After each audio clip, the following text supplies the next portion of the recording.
صالح بن کیسان نے بیان کیا، ان سے ابن شہاب نے، ان سے ابن المسیب اور ابو سلمہ بن عبد الرحمن نے بیان کیا، اور ان سے حضرت ابو ہریرہ رضی اللہ عنہ نے بیان کیا کہ رسول اللہ صلی اللہ علیہ وسلم نے فرمایا، فتنوں کا دور جب آئے گا تو اس میں بیٹھنے والا کھڑا رہنے والے سے بہتر ہوگا، کھڑا رہنے والا چلنے والے سے بہتر ہوگا، اور چلنے والا دوڑنے والے سے بہتر ہوگا۔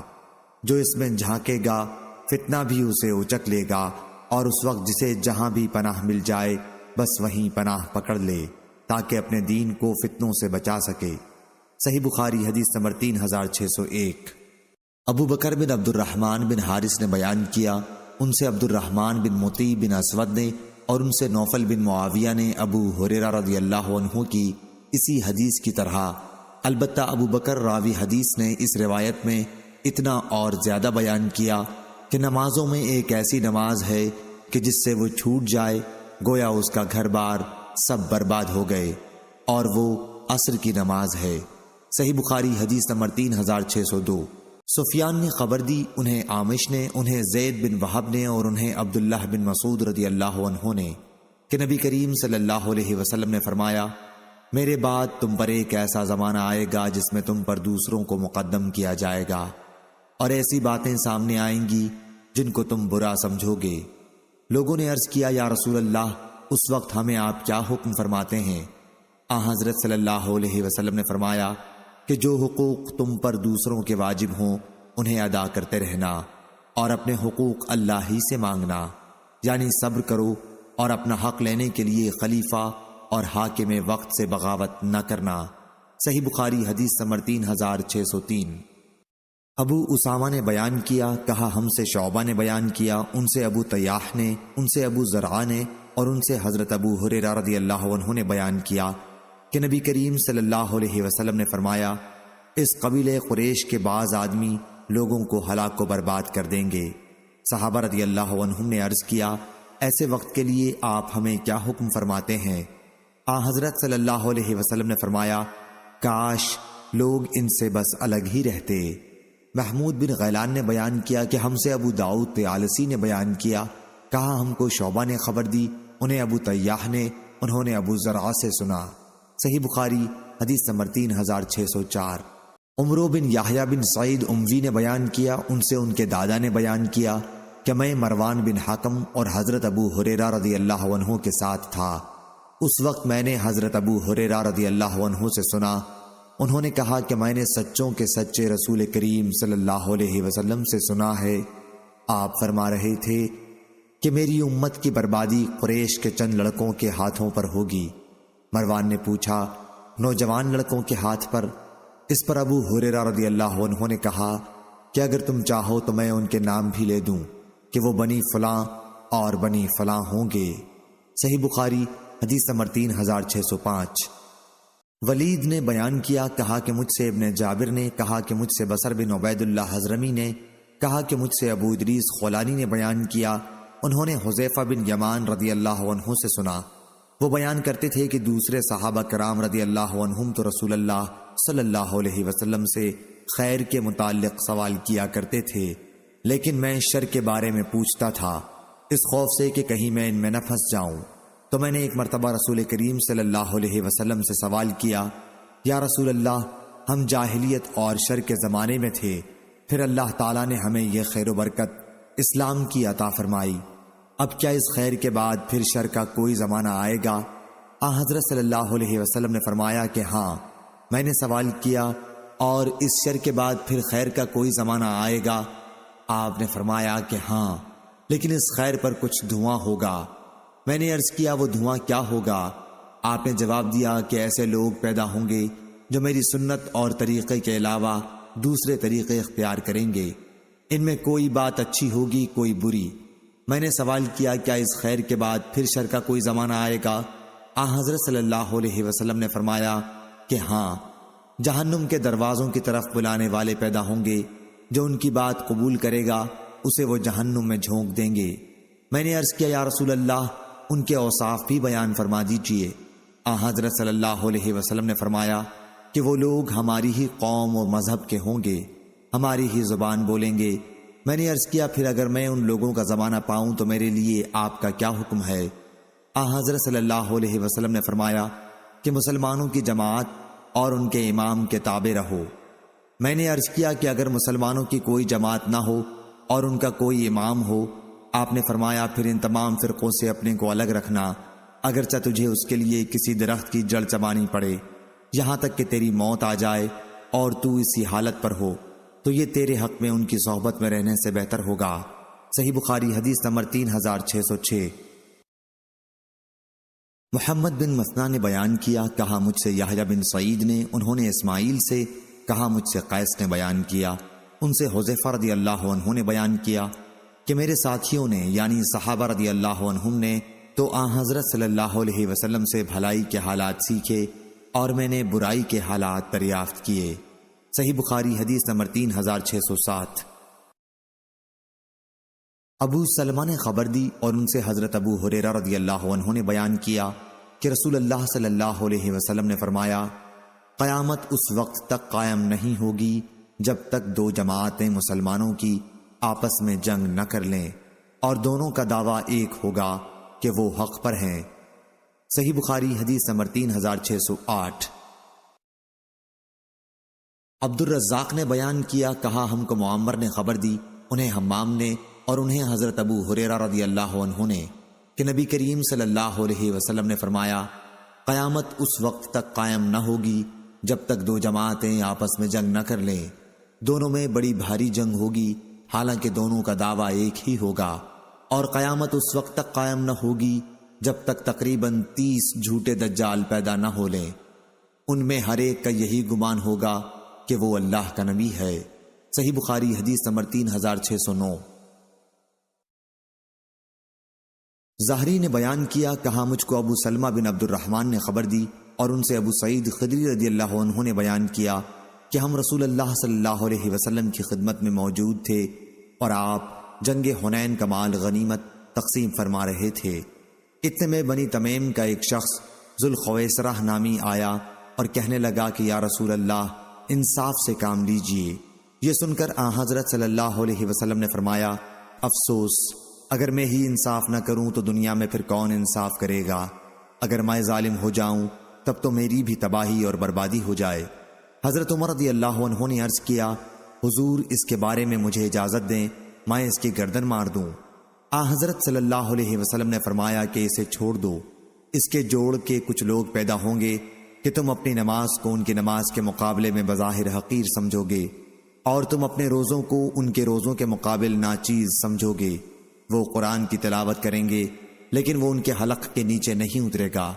یہ لوگ دین سے اس طرح نکل جائیں گے جیسے زوردار تیر جانور سے پار ہو جاتا ہے۔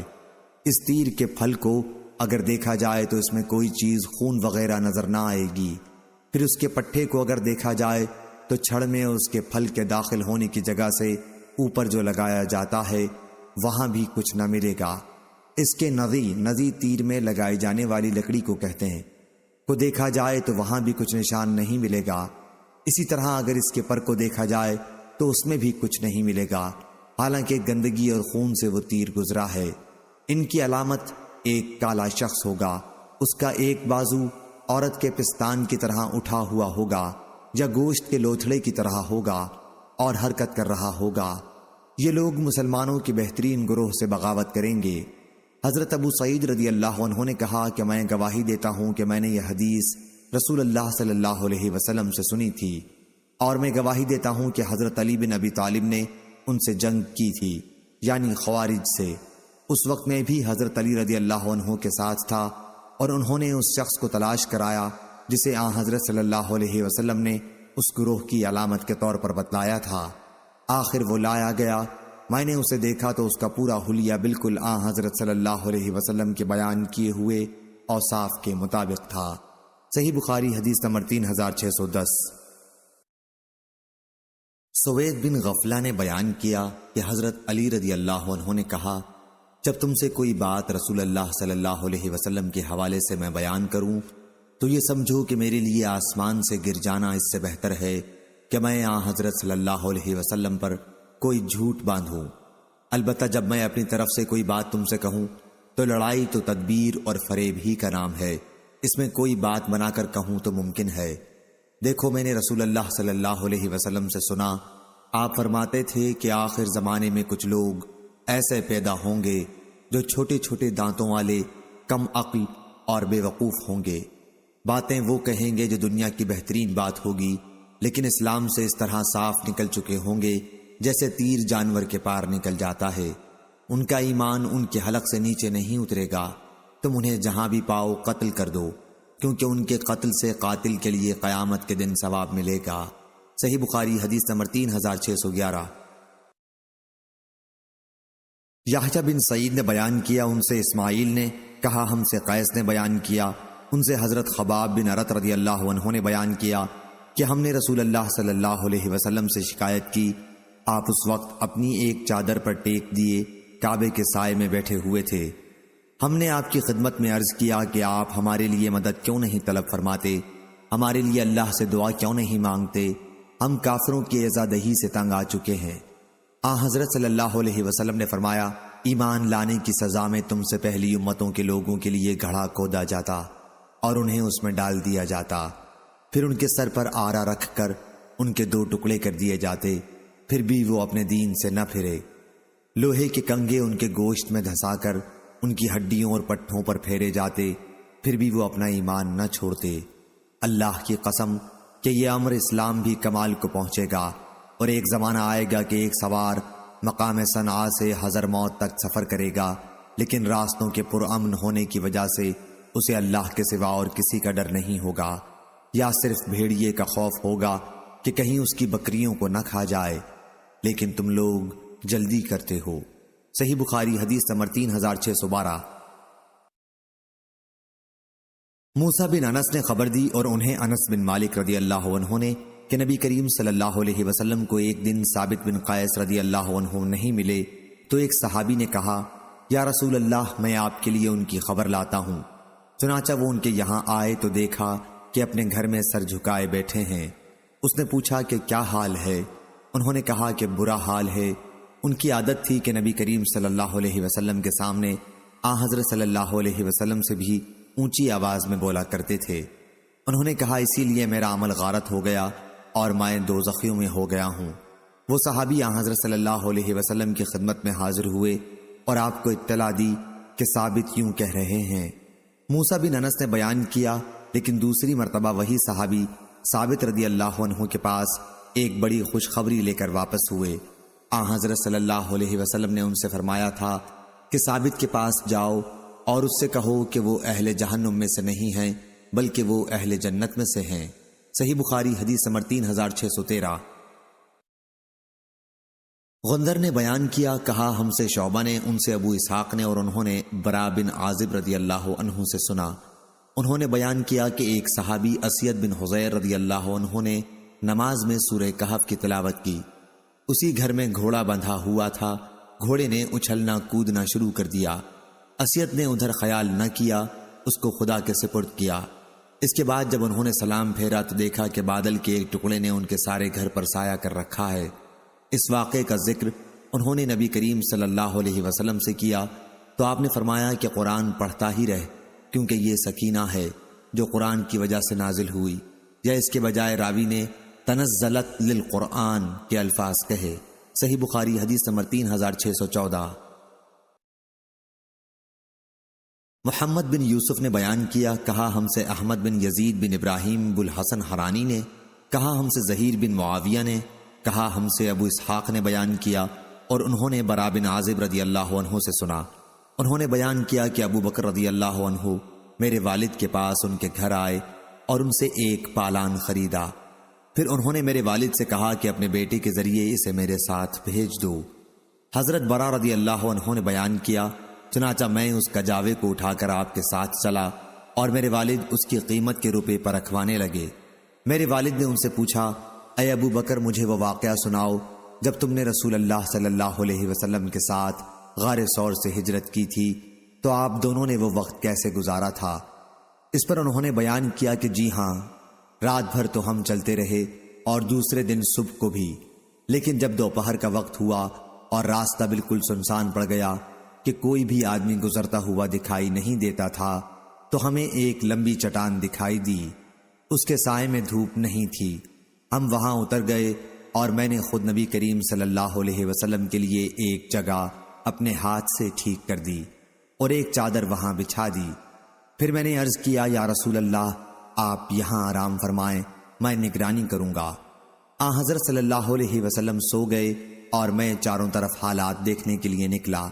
اتفاق سے مجھے ایک چرواہا ملا، وہ بھی اپنی بکریوں کے ریوڑ کو اسی چٹان کے سائے میں لانا چاہتا تھا جس کے تلے میں نے وہاں پڑاؤ ڈالا تھا، وہی اس کا بھی ارادہ تھا۔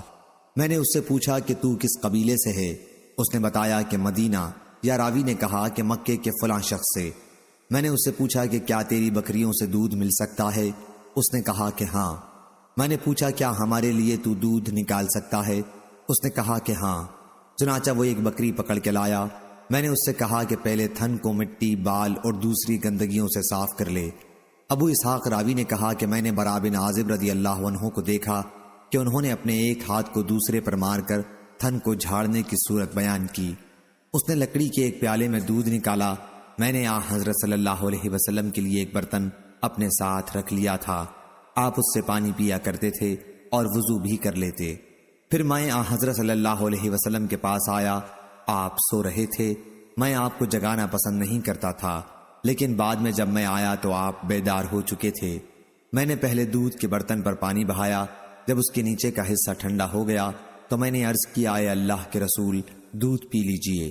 انہوں نے بیان کیا کہ پھر حضرت صلی اللہ علیہ وسلم نے دودھ نوش فرمایا، جس سے مجھے خوشی حاصل ہوئی۔ پھر آپ نے فرمایا کہ ابھی کوچ کرنے کا وقت نہیں آیا۔ میں نے عرض کیا کہ آ گیا ہے۔ انہوں نے کہا کہ جب سورج ڈھل گیا تو ہم نے کوچ کیا، بعد میں سراقہ بن مالک ہمارا پیچھا کرتا ہوا یہیں پہنچا۔ میں نے کہا، حضور اب تو یہ ہمارے قریب ہی پہنچ گیا ہے۔ آپ نے فرمایا، غم نہ کرو، اللہ ہمارے ساتھ ہے۔ آپ نے پھر اس کے لیے بد دعا کی اور اس کا گھوڑا اسے لیے ہوئے پیٹ تک زمین میں دھس گیا۔ میرا خیال ہے کہ زمین بڑی سخت تھی۔ یہ شک راوی حدیث زہیر کو تھا۔ سراقہ نے کہا، میں سمجھتا ہوں کہ آپ لوگوں نے میرے لیے بد دعا کی ہے۔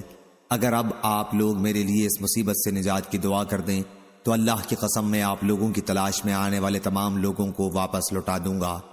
چنانچہ حضرت صلی اللہ علیہ وسلم نے پھر دعا کی تو وہ نجات پا گیا۔ پھر تو جو بھی اسے راستے میں ملتا اس سے وہ کہتا تھا کہ میں بہت تلاش کر چکا ہوں، قطعی طور پر وہ ادھر نہیں ہے۔ اس طرح جو بھی ملتا اسے وہ واپس اپنے ساتھ لے جاتا۔ ابو بکر رضی اللہ عنہ نے کہا کہ اس نے ہمارے ساتھ جو وعدہ کیا تھا اسے پورا کیا۔ صحیح بخاری حدیث نمبر 3615۔ عبدالعزیز بن مختار نے بیان کیا، کہا ہم سے خالد نے بیان کیا، ان سے اکرمہ نے اور ان سے عبداللہ بن عباس رضی اللہ عنہ نے بیان کیا کہ نبی کریم صلی اللہ علیہ وسلم ایک اعرابی کی عیادت کے لیے تشریف لے گئے۔ آپ جب بھی کسی مریض کی عیادت کے لیے تشریف لے جاتے تو فرماتے، کوئی حرج نہیں، انشاءاللہ یہ بخار گناہوں کو دھو دے گا۔ آپ نے اس اعرابی سے بھی یہی فرمایا کہ کوئی حرج نہیں، انشاءاللہ گناہوں کو دھو دے گا۔ اس نے اس پر کہا، آپ کہتے ہیں گناہوں کو دھونے والا ہے، ہرگز نہیں، یہ تو نہایت شدید قسم کا بخار ہے۔ یا راوی نے تثور کہا، دونوں کا مفہوم ایک ہی ہے کہ بخار ایک بوڑھے کھوسٹ پر جوش مار رہا ہے جو قبر کی زیارت کرائے بغیر نہیں چھوڑے گا۔ حضرت صلی اللہ علیہ وسلم نے فرمایا کہ اچھا تو پھر یوں ہی ہوگا۔ صحیح بخاری حدیث نمبر 3616۔ عبد الوارث نے بیان کیا، کہا ہم سے عبدالعزیز نے بیان کیا اور ان سے انس بن مالک رضی اللہ عنہ نے بیان کیا کہ ایک شخص پہلے عیسائی تھا، پھر وہ اسلام میں داخل ہو گیا تھا۔ اس نے سورہ بقرہ اور آل عمران پڑھ لی تھی اور وہ نبی کریم صلی اللہ علیہ وسلم کا منشی بن گیا۔ لیکن پھر وہ شخص مرتد ہو کر عیسائی ہو گیا اور کہنے لگا کہ محمد صلی اللہ علیہ وسلم کے لیے جو کچھ میں نے لکھ دیا ہے اس کے سوا اسے اور کچھ بھی معلوم نہیں۔ پھر اللہ تعالیٰ کے حکم سے اس کی موت واقع ہو گئی اور اس کے آدمیوں نے اسے دفن کر دیا۔ جب صبح ہوئی تو انہوں نے دیکھا کہ اس کی لاش قبر سے نکل کر زمین کے اوپر پڑی ہے۔ عیسائی لوگوں نے کہا کہ یہ محمد صلی اللہ علیہ وسلم اور اس کے ساتھیوں کا کام ہے، چونکہ ان کا دین اس نے چھوڑ دیا تھا، اس لیے انہوں نے اس کی قبر کھودی ہے اور لاش کو باہر نکال کر پھینک دیا ہے۔ چنانچہ دوسری قبر انہوں نے کھودی جو بہت زیادہ گہری تھی، لیکن صبح ہوئی تو پھر لاش باہر تھی۔ اس مرتبہ بھی انہوں نے یہی کہا کہ یہ محمد صلی اللہ علیہ وسلم اور ان کے ساتھیوں کا کام ہے۔ چونکہ ان کا دین اس نے چھوڑ دیا تھا، اس لیے انہوں نے اس کی قبر کھود کر انہوں نے لاش باہر پھینک دی ہے۔ پھر انہوں نے قبر کھودی اور جتنی گہری ان کے بس میں تھی کر کے اسے اس کے اندر ڈال دیا، لیکن صبح ہوئی تو پھر لاش باہر تھی۔ اب انہیں یقین آیا کہ یہ کسی انسان کا کام نہیں ہے، بلکہ یہ میت عذاب خداوندی میں گرفتار ہے، چنانچہ انہوں نے اسے یوں ہی زمین پر ڈال دیا۔ صحیح بخاری حدیث نمبر 3617۔ ابن شہاب نے بیان کیا، انہوں نے کہا کہ مجھے سعید بن مسیب نے خبر دی کہ حضرت ابو ہریرہ رضی اللہ عنہ نے کہا کہ نبی کریم صلی اللہ علیہ وسلم نے فرمایا، جب کسریٰ شاہ ایران ہلاک ہو جائے گا تو پھر کوئی کسریٰ پیدا نہیں ہوگا، اور جب قیصر شاہ روم ہلاک ہو جائے گا تو پھر کوئی قیصر پیدا نہیں ہوگا، اور اس ذات کی قسم جس کے قبضے میں محمد صلی اللہ علیہ وسلم کی جان ہے، تم ان کے خزانے اللہ کے راستے میں ضرور خرچ کرو گے۔ صحیح بخاری حدیث نمبر 3618۔ سفیان نے بیان کیا، ان سے عبد الملک بن عمیر نے اور ان سے حضرت جابر بن سمرہ رضی اللہ عنہ نے کہ نبی کریم صلی اللہ علیہ وسلم نے فرمایا، جب کسریٰ ہلاک ہوا تو اس کے بعد کوئی کسریٰ پیدا نہیں ہوگا، اور جب قیصر ہلاک ہوا تو کوئی قیصر پھر پیدا نہیں ہوگا۔ اور راوی نے پہلی حدیث کی طرح اس حدیث کو بھی بیان کیا اور کہا کہ حضرت صلی اللہ علیہ وسلم نے فرمایا، تم ان دونوں کے خزانے اللہ کے راستے میں خرچ کرو گے۔ صحیح بخاری حدیث نمبر 3619۔ شعیب نے خبر دی، انہیں عبداللہ بن ابی حسین نے، ان سے نافع بن جبیر نے بیان کیا اور ان سے حضرت عبداللہ بن عباس رضی اللہ عنہ نے بیان کیا کہ نبی کریم صلی اللہ علیہ وسلم کے زمانے میں مسلمہ کذاب مدینے میں آیا اور یہ کہنے لگا کہ اگر محمد صلی اللہ علیہ وسلم امر یعنی خلافت کو اپنے بعد مجھے سونپ دیں تو میں ان کی اتباع کے لیے تیار ہوں۔ مسلمہ اپنے بہت سے مریدوں کو ساتھ لے کر مدینے آیا تھا۔ رسول اللہ صلی اللہ علیہ وسلم اس کے پاس اسے سمجھانے کے لیے تشریف لے گئے۔ آپ کے ساتھ ثابت بن قیس بن شماس رضی اللہ عنہ تھے اور آپ کے ہاتھ میں کھجور کی ایک چھڑی تھی۔ آپ وہاں ٹھہر گئے جہاں مسلمہ اپنے آدمیوں کے ساتھ موجود تھا، تو آپ نے اس سے فرمایا، اگر تو مجھ سے چھڑی بھی مانگے تو میں تجھے نہیں دے سکتا، خلافت تو بڑی چیز ہے اور پروردگار کی مرضی کو تو ٹال نہیں سکتا، اگر تو اسلام سے پیٹھ پھیرے گا تو اللہ تجھ کو تباہ کر دے گا، اور میں سمجھتا ہوں کہ تو وہی ہے جو مجھے خواب میں دکھایا گیا تھا۔ صحیح بخاری حدیث نمبر 3620۔ ابن عباس رضی اللہ عنہ نے کہا کہ مجھے ابو ہریرہ رضی اللہ عنہ نے خبر دی کہ رسول اللہ صلی اللہ علیہ وسلم نے فرمایا تھا، میں سویا ہوا تھا کہ میں نے خواب میں سونے کے 2 کنگن اپنے ہاتھوں میں دیکھے، مجھے اس خواب سے بہت فکر ہوا، پھر خواب میں ہی وحی کے ذریعے مجھے بتلایا گیا کہ میں ان پر پھونک ماروں، چنانچہ جب میں نے پھونک ماری تو وہ دونوں اڑ گئے۔ میں نے اس سے یہ تعبیر لی کہ میرے بعد 2 جھوٹے نبی ہوں گے، پس ان میں سے ایک تو اسود عنسی ہے اور دوسرا یمامہ کا مسلمہ کذاب تھا۔ صحیح بخاری حدیث نمبر 3621۔ محمد بن اولا نے بیان کیا، کہا ہم سے حماد بن اسامہ نے بیان کیا، ان سے برید بن عبداللہ بن ابی بردہ نے، ان سے ان کے دادا ابو بردہ نے، اور ان سے ابو موسیٰ اشعری رضی اللہ عنہ نے۔ میں سمجھتا ہوں یہ امام بخاری رحمہ اللہ کا قول ہے کہ محمد بن اولا نے یوں کہا، کیا حضرت صلی اللہ علیہ وسلم نے فرمایا، میں نے خواب دیکھا تھا کہ میں مکے سے ایک ایسی زمین کی طرف ہجرت کر رہا ہوں جہاں کھجور کے باغات ہیں۔ اس پر میرا ذہن ادھر گیا کہ یہ مقام یمامہ یا حجر ہوگا، لیکن وہ یثرب مدینہ منورہ ہے، اور اسی خواب میں نے دیکھا کہ میں نے تلوار ہلائی تو وہ بیچ میں سے ٹوٹ گئی۔ یہ اس مصیبت کی طرف اشارہ تھا جو احد کی لڑائی میں مسلمانوں کو اٹھانی پڑی تھی۔ پھر میں نے دوسری مرتبہ اسے ہلایا تو وہ پہلے سے بھی اچھی صورت میں ہو گئی۔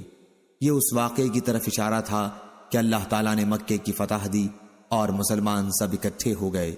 میں نے اسی خواب میں گائیں دیکھیں، اور اللہ تعالیٰ کا جو کام ہے وہ بہتر ہے۔ ان گایوں سے ان مسلمانوں کی طرف اشارہ تھا جو احد کی لڑائی میں شہید کیے گئے تھے، اور خیر و بھلائی وہ تھی جو ہمیں اللہ تعالیٰ سے سچائی کا بدلہ بدر کی لڑائی کے بعد عطا فرمایا تھا۔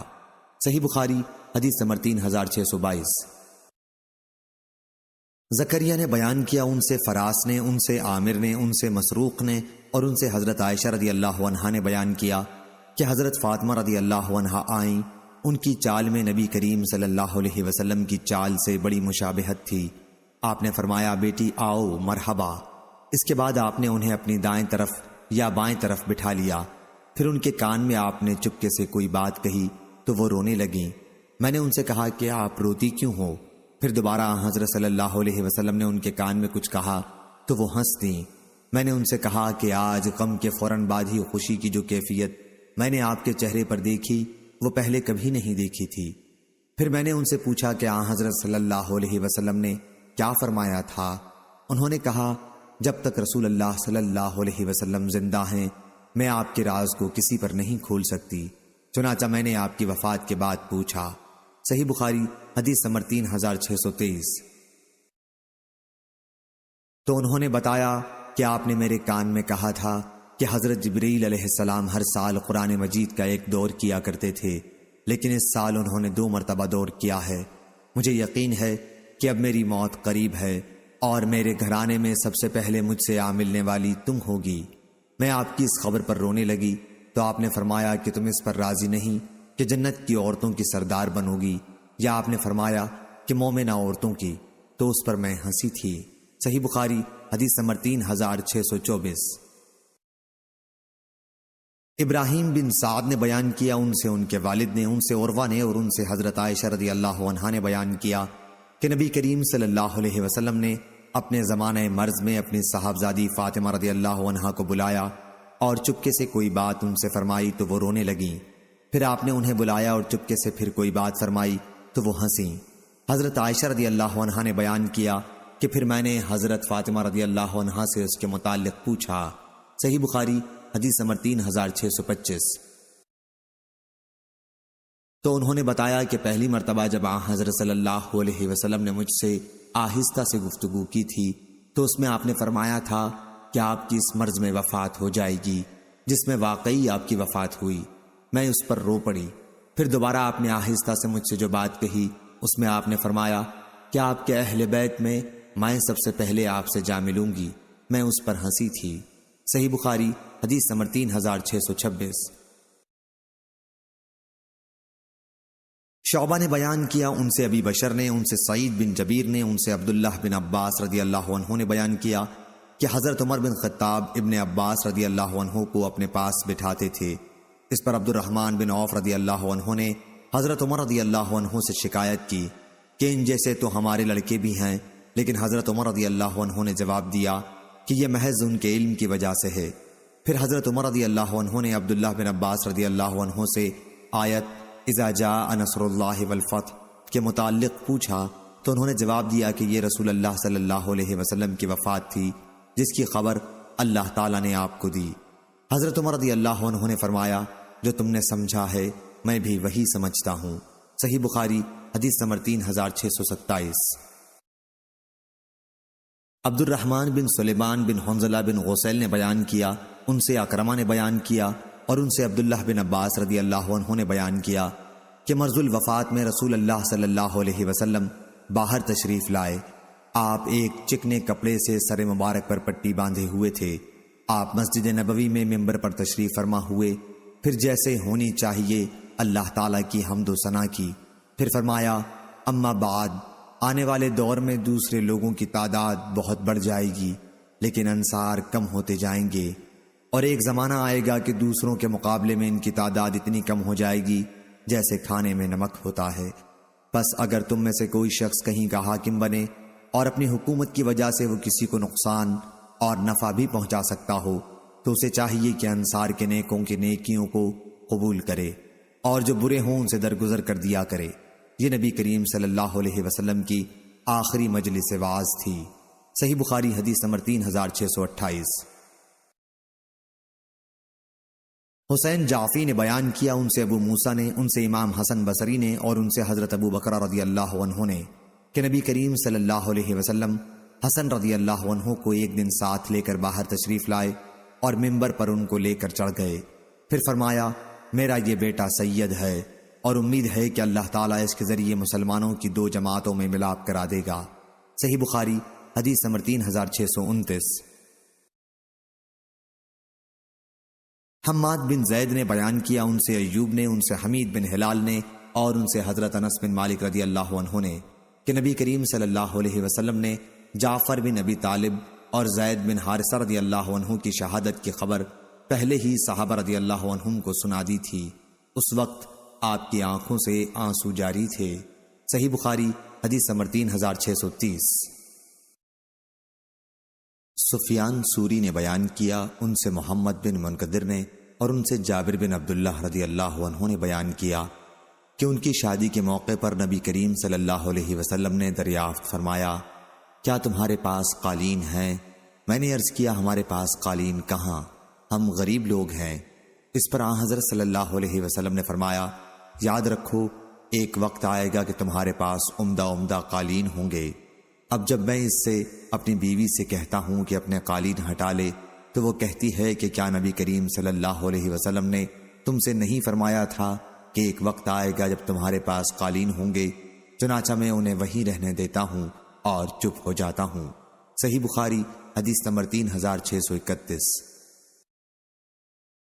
اسرائیل نے بیان کیا، ان سے ابو اسحاق نے، ان سے عمر بن میمون نے اور ان سے حضرت عبداللہ بن مسعود رضی اللہ عنہ نے بیان کیا کہ حضرت سعد بن معاذ رضی اللہ عنہ عمرے کی نیت سے مکہ آئے اور ابو صفوان امیہ بن خلف کے یہاں اترے۔ امیہ بھی شام جاتے ہوئے تجارت وغیرہ کے لیے جب مدینے سے گزرتا تو حضرت سعد بن معاذ رضی اللہ عنہ کے یہاں قیام کیا کرتا تھا۔ امیہ نے حضرت سعد رضی اللہ عنہ سے کہا، ابھی ٹھہرو، جب دوپہر کا وقت ہو جائے اور لوگ غافل ہو جائیں تب طواف کرنا، کیونکہ مکے کے مشرک مسلمانوں کے دشمن تھے۔ سعد رضی اللہ عنہ کہتے ہیں، چنانچہ میں نے جا کر طواف شروع کر دیا۔ حضرت سعد رضی اللہ عنہ ابھی طواف کر ہی رہے تھے کہ ابو جہل آ گیا اور کہنے لگا، یہ کعبے کا طواف کون کر رہا ہے؟ حضرت سعد رضی اللہ عنہ بولے کہ میں سعد ہوں۔ ابو جہل بولا، تم کعبے کا طواف خوب امن سے کر رہے ہو، حالانکہ محمد صلی اللہ علیہ وسلم اور اس کے ساتھیوں کو پناہ دے رکھی ہے۔ سعد رضی اللہ عنہ نے کہا، ہاں ٹھیک ہے۔ اس طرح دونوں میں بات بڑھ گئی۔ پھر امیہ نے سعد رضی اللہ عنہ سے کہا، ابو الحکم ابو جہل کے سامنے اونچی آواز سے نہ بولو، وہ اس وادی مکے کا سردار ہے۔ اس پر سعد رضی اللہ عنہ نے کہا، خدا کی قسم اگر تم نے مجھے بیت اللہ کے طواف سے روکا تو میں بھی تمہاری شام کی تجارت خاک میں ملا دوں گا، کیونکہ شام جانے کا صرف ایک ہی راستہ ہے جو مدینے سے جاتا ہے۔ بیان کیا کہ امیہ برابر سعد رضی اللہ عنہ سے یہی کہتا رہا کہ اپنی آواز بلند نہ کرو، اور انہیں مقابلے سے روکتا رہا۔ آخر سعد رضی اللہ عنہ کو اس پر غصہ آ گیا اور انہوں نے امیہ سے کہا، چل پرے ہٹ، میں نے حضرت محمد صلی اللہ علیہ وسلم سے تیرے متعلق سنا ہے، آپ نے فرمایا تھا کہ تجھ کو ابو جہل ہی قتل کرائے گا۔ امیہ نے پوچھا، مجھے؟ سعد رضی اللہ عنہ نے کہا، ہاں تجھ کو۔ تب تو امیہ کہنے لگا، اللہ کی قسم محمد صلی اللہ علیہ وسلم جب کوئی بات کہتے ہیں تو وہ غلط نہیں ہوتی۔ پھر وہ اپنی بیوی کے پاس آیا اور اس سے کہا کہ تمہیں معلوم نہیں میرے یسربی بھائی نے مجھے کیا بات بتائی ہے؟ اس نے پوچھا، انہوں نے کیا کہا؟ امیہ نے بتایا کہ محمد صلی اللہ علیہ وسلم کہہ چکے ہیں کہ ابو جہل مجھ کو قتل کرائے گا۔ وہ کہنے لگی، اللہ کی قسم محمد صلی اللہ علیہ وسلم غلط بات زبان سے نہیں نکالتے۔ پھر ایسا ہوا کہ اہل مکہ بدر کی لڑائی کے لیے روانہ ہونے لگے اور امیہ کو بھی بلانے والا آیا تو امیہ سے اس کی بیوی نے کہا، تمہیں یاد نہیں رہا تمہارا یسربی بھائی تمہیں کیا خبر دے گیا تھا؟ بیان کیا کہ اس یاد دہانی پر امیہ نے چاہا کہ اس جنگ میں شرکت نہ کرے، لیکن ابو جہل نے کہا، تم وادی مکہ کے رئیس ہو، اس لیے کم از کم 1 یا 2 دن کے لیے ہی تمہیں چلنا پڑے گا۔ اس طرح وہ ان کے ساتھ جنگ میں شرکت کے لیے نکلا اور اللہ تعالیٰ نے اس کو قتل کرا دیا۔ صحیح بخاری حدیث نمبر 3632۔ معتمر بن سلیمان نے بیان کیا، کہا کہ میں نے اپنے والد سے سنا، ان سے ابو عثمان نے بیان کیا کہ مجھے یہ بات معلوم کرائی گئی کہ حضرت جبریل علیہ السلام ایک مرتبہ نبی کریم صلی اللہ علیہ وسلم کے پاس آئے اور آپ سے باتیں کرتے رہے۔ اس وقت آن حضرت صلی اللہ علیہ وسلم کے پاس ام المومنین ام سلمہ رضی اللہ عنہا بیٹھی ہوئی تھیں۔ جب حضرت جبریل علیہ السلام چلے گئے تو آن حضرت صلی اللہ علیہ وسلم نے ام سلمہ رضی اللہ عنہا سے فرمایا، معلوم ہے یہ کون صاحب تھے، یا ایسے ہی الفاظ ارشاد فرمائے؟ ابو عثمان نے بیان کیا کہ ام سلمہ نے جواب دیا کہ وہی کلبی رضی اللہ عنہ تھے۔ ام سلمہ نے بیان کیا، اللہ کی قسم میں سمجھے بیٹھی تھی کہ وہ وہی کلبی رضی اللہ عنہ ہیں۔ آخر جب میں نے حضرت صلی اللہ علیہ وسلم کا خطبہ سنا جس میں آپ حضرت جبریل علیہ السلام کی آمد کی خبر دے رہے تھے تو میں سمجھی کہ وہ حضرت جبریل علیہ السلام ہی تھے یا ایسے ہی الفاظ کہے۔ بیان کیا کہ میں نے ابو عثمان سے پوچھا کہ آپ نے یہ حدیث کس سے سنی تو انہوں نے بتایا کہ اسامہ بن زید رضی اللہ عنہ سے سنی ہے۔ صحیح بخاری حدیث نمبر 3633۔ عبد الرحمن بن مغیرہ نے بیان کیا ان سے ان کے والد نے، ان سے موسیٰ بن عقبہ نے، ان سے سالم بن عبداللہ نے اور ان سے حضرت عبداللہ بن عمر رضی اللہ عنہ نے کہ رسول اللہ صلی اللہ علیہ وسلم نے فرمایا، میں نے خواب میں دیکھا کہ لوگ ایک میدان میں جمع ہو رہے ہیں۔ ان میں سے حضرت ابو بکر رضی اللہ عنہ اٹھے اور ایک کنویں سے انہوں نے 1 یا 2 ڈول پانی بھر کر نکالا۔ پانی نکالنے میں ان میں کچھ کمزوری معلوم ہوتی تھی اور اللہ ان کو بخشے۔ پھر وہ ڈول حضرت عمر رضی اللہ عنہ نے سنبھالا، ان کے ہاتھ میں جاتے ہی وہ ایک بڑا ڈول ہو گیا۔ میں نے لوگوں میں ان جیسا شہزور پہلوان اور بہادر انسان ان کی طرح کام کرنے والا نہیں دیکھا۔ انہوں نے اتنے ڈول کھینچے کہ لوگ اپنے اونٹوں کو بھی پلا پلا کر ان کے ٹھکانوں میں لے گئے۔ اور حمام نے بیان کیا ان سے حضرت ابو ہریرہ رضی اللہ عنہ نے نبی کریم صلی اللہ علیہ وسلم کے واسطے سے بیان کیا کہ حضرت ابو بکر رضی اللہ عنہ نے 2 ڈول کھینچے۔ صحیح بخاری حدیث نمبر 3634۔ امام مالک بن انس نے خبر دی، انہیں نافع نے اور انہیں عبداللہ بن عمر رضی اللہ عنہ نے کہ یہود رسول اللہ صلی اللہ علیہ وسلم کی خدمت میں حاضر ہوئے اور آپ کو بتایا کہ ان کے یہاں ایک مرد اور ایک عورت نے زنا کیا ہے۔ آپ نے ان سے فرمایا، رجم کے بارے میں تورات میں کیا حکم ہے؟ وہ بولے یہ کہ ہم انہیں رسوا کریں اور انہیں کوڑے لگائے جائیں۔ اس پر عبداللہ بن سلام رضی اللہ عنہ نے کہا کہ تم لوگ جھوٹے ہو، تورات میں رجم کا حکم موجود ہے، تورات لاؤ۔ پھر یہودی تورات لائے اور اسے کھولا، لیکن رجم سے متعلق جو آیت تھی اسے ایک یہودی نے اپنے ہاتھ سے چھپا لیا اور اس سے پہلے اور اس کے بعد کی عبارت پڑھنے لگا۔ حضرت عبداللہ بن سلام رضی اللہ عنہ نے کہا کہ ذرا اپنا ہاتھ تو اٹھاؤ۔ جب اس نے ہاتھ اٹھایا تو وہاں آیت رجم موجود تھی۔ اب وہ سب کہنے لگے کہ اے محمد، عبداللہ بن سلام نے سچ کہا، بے شک تورات میں رجم کی آیت موجود ہے۔ چنانچہ حضرت صلی اللہ علیہ وسلم کے حکم سے ان دونوں کو رجم کیا گیا۔ حضرت عبداللہ بن عمر رضی اللہ عنہ نے بیان کیا کہ میں نے رجم کے وقت دیکھا یہودی مرد اس عورت پر جھکا پڑتا تھا، اس کو پتھروں کی مار سے بچاتا تھا۔ صحیح بخاری حدیث نمبر 3635۔ سفیان بن عیینہ نے خبر دی، انہیں ابن ابی نجیح نے، انہیں مجاہد نے، انہیں ابو معمر نے اور ان سے حضرت عبداللہ بن مسعود رضی اللہ عنہ نے بیان کیا کہ نبی کریم صلی اللہ علیہ وسلم کے زمانے میں چاند کے پھٹ کر 2 ٹکڑے ہو گئے تھے اور حضرت صلی اللہ علیہ وسلم نے فرمایا تھا کہ لوگوں اس پر گواہ رہنا۔ صحیح بخاری حدیث نمبر 3636۔ یونس بن یزید نے بیان کیا، کہا ہم سے شیبان نے بیان کیا، ان سے قتادہ نے اور ان سے حضرت انس بن مالک رضی اللہ عنہ نے۔ دوسری سند امام بخاری نے کہا اور مجھ سے خلیفہ بن خیاط نے بیان کیا، کہا ہم سے یزید بن زرعی نے بیان کیا، ان سے سعید نے بیان کیا، ان سے قتادہ نے اور ان سے انس بن مالک رضی اللہ عنہ نے بیان کیا کہ مکہ والوں نے رسول کریم صلی اللہ علیہ وسلم سے کہا تھا کہ انہیں کوئی معجزہ دکھائیں، تو آپ نے شق قمر کا معجزہ یعنی چاند کا پھٹ جانا ان کو دکھایا۔ صحیح بخاری حدیث نمبر 3637۔ خلف بن خالد قرشی نے بیان کیا، کہا ہم سے بکر بن مضر نے بیان کیا، ان سے جعفر بن ربیعہ نے بیان کیا، ان سے عراق بن مالک نے، ان سے عبید اللہ بن عبداللہ بن مسعود نے اور ان سے عبداللہ بن عباس رضی اللہ عنہ نے کہ نبی کریم صلی اللہ علیہ وسلم کے زمانے میں چاند کے 2 ٹکڑے ہو گئے تھے۔ صحیح بخاری حدیث نمبر 3638۔ معاذ نے بیان کیا، کہا کہ مجھ سے میرے والد نے بیان کیا، ان سے قتادہ نے اور ان سے حضرت انس رضی اللہ عنہ نے بیان کیا کہ نبی کریم صلی اللہ علیہ وسلم کی مجلس سے 2 صحابی اسید بن حضیر رضی اللہ عنہ اور عباد بن بشر رضی اللہ عنہ اٹھ کر اپنے گھر واپس ہوئے۔ رات اندھیری تھی لیکن 2 چراغوں کی طرح کوئی چیز ان کے آگے روشنی کرتی جاتی تھی۔ پھر جب یہ دونوں راستے میں اپنے گھر کی طرف جانے کے لیے جدا ہوئے تو وہ چیز دونوں کے ساتھ الگ الگ ہو گئی اور اس طرح وہ اپنے گھر والوں کے پاس پہنچ گئے۔ صحیح بخاری حدیث نمبر 3639۔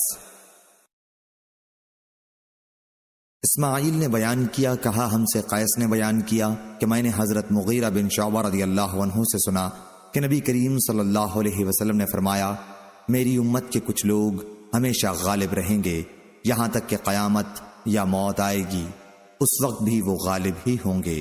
صحیح بخاری حدیث نمبر 3640۔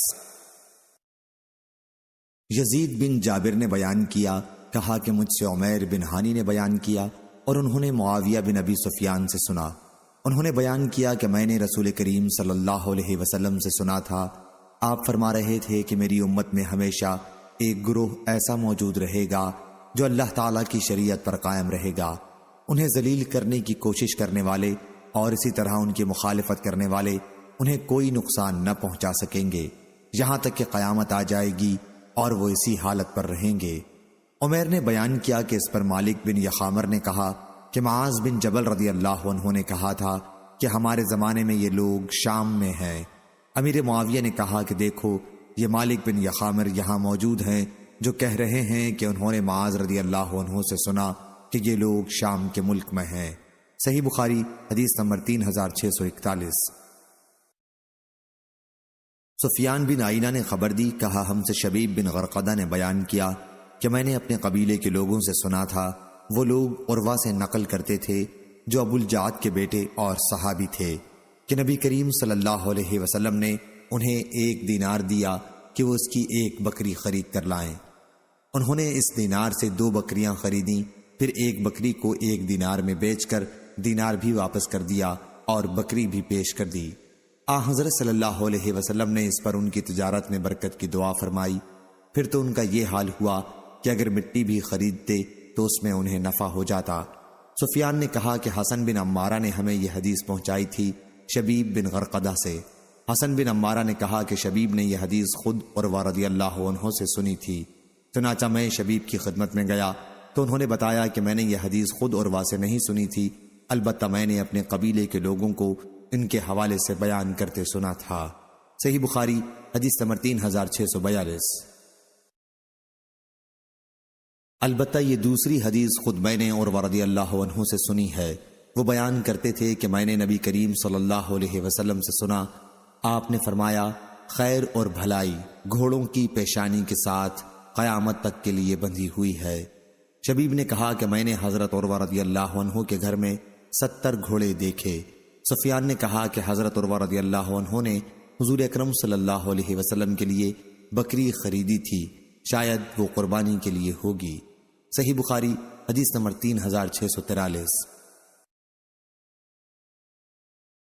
یحییٰ نے بیان کیا، ان سے عبداللہ نے بیان کیا، انہیں نافع نے خبر دی اور انہیں حضرت عبداللہ بن عمر رضی اللہ عنہ نے کہ رسول اللہ صلی اللہ علیہ وسلم نے فرمایا، گھوڑے کی پیشانی کے ساتھ خیر و بھلائی قیامت تک کے لیے باندھ دی گئی ہے۔ صحیح بخاری حدیث نمبر 3644۔ خالد بن حارث نے بیان کیا، کہا ہم سے شعبہ نے بیان کیا، ان سے ابو طیاح نے بیان کیا اور انہوں نے حضرت انس بن مالک رضی اللہ عنہ سے سنا کہ نبی کریم صلی اللہ علیہ وسلم نے فرمایا تھا کہ گھوڑے کی پیشانی کے ساتھ برکت باندھ دی گئی ہے۔ صحیح بخاری حدیث نمبر 3645۔ عبداللہ بن مسلمہ قامبی نے بیان کیا، ان سے امام مالک نے، ان سے زید بن اسلم نے، ان سے ابو صالح سمان نے اور ان سے حضرت ابو ہریرہ رضی اللہ عنہ نے کہ نبی کریم صلی اللہ علیہ وسلم نے فرمایا، گھوڑے 3 آدمیوں کے لیے ہیں، ایک کے لیے تو وہ باعث ثواب ہیں اور ایک کے لیے وہ معاف یعنی مباح ہیں اور ایک کے لیے وہ وبال ہیں۔ جس کے لیے گھوڑا باعث ثواب ہے یہ وہ شخص ہے جو جہاد کے لیے اسے پالے اور چراگاہ یا باغ میں اس کی رسی کو جس سے وہ بندھا ہوتا ہے خوب دراز کر دے، تو وہ اپنے اس طول و عرض میں جو کچھ بھی چرتا ہے وہ سب اس کے مالک کے لیے نیکیاں بن جاتی ہیں، اور اگر کبھی وہ اپنی رسی توڑ کر 2-4 قدم دوڑ لے تو اس کی لید بھی مالک کے لیے باعث ثواب بن جاتی ہے، اور کبھی اگر وہ کسی نہر سے گزرتے ہوئے اس میں سے پانی پی لے، اگرچہ مالک کے دل میں اسے پہلے سے پانی پلانے کا خیال بھی نہ تھا، پھر بھی گھوڑے کا پانی پینا اس کے لیے ثواب بن جاتا ہے۔ اور ایک وہ آدمی جو گھوڑے کو لوگوں کے سامنے اپنی حاجت پر پردہ پوشی اور سوال سے بچے رہنے کی غرض سے پالے، اور اللہ تعالیٰ کا جو حق اس کی گردن اور اس کی پیٹھ میں ہے اسے بھی وہ فراموش نہ کرے، تو یہ گھوڑا اس کے لیے ایک طرح کا پردہ ہوتا ہے اور ایک شخص وہ ہے جو گھوڑے کو فخر اور دکھاوے اور اہل اسلام کی دشمنی میں پالے تو وہ اس کے لیے وبال جان ہے۔ اور نبی کریم صلی اللہ علیہ وسلم سے گدھوں کے بارے میں پوچھا گیا تو آپ نے فرمایا کہ اس جامع آیت کے سوا مجھ پر گدھوں کے بارے میں کچھ نازل نہیں ہوا کہ جو شخص ایک ذرے کے برابر بھی نیکی کرے گا تو اس کا بھی وہ بدلہ پائے گا، اور جو شخص ایک ذرے کے برابر بھی برائی کرے گا تو وہ اس کا بھی بدلہ پائے گا۔ صحیح بخاری حدیث نمبر 3646۔ سفیان بن عینہ نے بیان کیا، کہا ہم سے ایوب سختیانی نے بیان کیا، ان سے محمد بن سیرین نے، اور ان سے حضرت انس بن مالک رضی اللہ عنہ نے بیان کیا کہ نبی کریم صلی اللہ علیہ وسلم خیبر میں صبح سویرے ہی پہنچ گئے۔ خیبر کے یہودی اس وقت اپنے پھاوڑے لے کر کھیتوں میں کام کرنے کے لیے جا رہے تھے کہ انہوں نے آپ کو دیکھا، اور یہ کہتے ہوئے کہ محمد لشکر لے کر آ گئے وہ قلعے کی طرف بھاگے۔ اس کے بعد آن حضرت صلی اللہ علیہ وسلم نے اپنے ہاتھ اٹھا کر فرمایا، اللہ اکبر، خیبر تو برباد ہوا کہ جب ہم کسی قوم کے میدان میں جنگ کے لیے اتر جاتے ہیں تو پھر ڈرائے ہوئے لوگوں کی صبح بری ہو جاتی ہے۔ صحیح بخاری حدیث نمبر 3647۔ محمد بن اسماعیل ابن ابی الفدیق نے بیان کیا، ان سے محمد بن عبد الرحمن ابن ابی ذئب نے، ان سے سعید مقبری نے، اور ان سے حضرت ابو ہریرہ رضی اللہ عنہ نے بیان کیا کہ میں نے عرض کیا، یا رسول اللہ، میں نے آپ سے بہت سی احادیث اب تک سنی ہیں لیکن میں انہیں بھول جاتا ہوں۔ حضرت صلی اللہ علیہ وسلم نے فرمایا کہ اپنی چادر پھیلاؤ۔ میں نے چادر پھیلا دی اور آپ نے اپنے ہاتھ سے اس میں ایک لب بھر کر ڈال دی اور فرمایا کہ اسے اپنے بدن سے لگا لو۔ چنانچہ میں نے لگا لیا اور اس کے بعد کبھی کوئی حدیث نہیں بھولا۔ صحیح بخاری حدیث نمبر 3648۔ سفیان بن عینہ نے بیان کیا، ان سے عمر بن دینار نے بیان کیا، اور انہوں نے حضرت جابر بن عبداللہ رضی اللہ عنہ سے سنا۔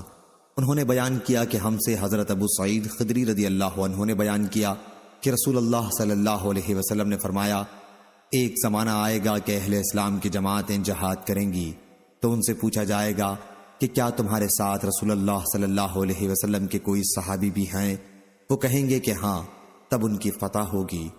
پھر ایک ایسا زمانہ آئے گا کہ مسلمانوں کی جماعتیں جہاد کریں گی، اور اس موقع پر یہ پوچھا جائے گا کہ کیا یہاں رسول اللہ صلی اللہ علیہ وسلم کے صحابی کی صحبت اٹھانے والے تابعی بھی موجود ہیں؟ جواب ہوگا کہ ہاں، اور ان کے ذریعے فتح کی دعا مانگی جائے گی۔ اس کے بعد ایک زمانہ ایسا آئے گا کہ مسلمانوں کی جماعتیں جہاد کریں گی، اور اس وقت سوال اٹھے گا کہ کیا یہاں کوئی بزرگ ایسے ہیں جو رسول اللہ صلی اللہ علیہ وسلم کے صحابہ رضی اللہ عنہم کے شاگردوں میں سے کسی بزرگ کی صحبت میں رہے ہوں؟ جواب ہوگا کہ ہاں ہیں، تو ان کے ذریعے فتح کی دعا مانگی جائے گی، پھر ان کی فتح ہوگی۔ صحیح بخاری حدیث نمبر 3649۔ شعبہ نے خبر دی، انہیں ابو جمرہ نے کہا، میں نے زہدم بن مضرب سے سنا، کہا کہ میں نے حضرت عمران بن حسین رضی اللہ عنہ سے سنا، انہوں نے کہا کہ رسول اللہ صلی اللہ علیہ وسلم نے فرمایا، میری امت کا سب سے بہترین زمانہ میرا زمانہ ہے، پھر ان لوگوں کا جو اس زمانے کے بعد آئیں گے، پھر ان لوگوں کا جو اس زمانے کے بعد آئیں گے۔ حضرت عمران رضی اللہ عنہ کہتے ہیں کہ مجھے یاد نہیں کہ حضرت صلی اللہ علیہ وسلم نے اپنے دور کے بعد 2 زمانوں کا ذکر کیا یا 3 کا۔ پھر آپ نے فرمایا کہ تمہارے بعد ایک ایسی قوم پیدا ہوگی جو بغیر کہے گواہی دینے کے لیے تیار ہو جایا کرے گی، اور ان میں خیانت اور چوری اتنی عام ہو جائے گی کہ ان پر کسی قسم کا بھروسہ باقی نہیں رہے گا، اور نظریں مانیں گے لیکن انہیں پورا نہیں کریں گے، حرام مال کھا کھا کر ان پر موٹاپا عام ہو جائے گا۔ صحیح بخاری حدیث نمبر 3650۔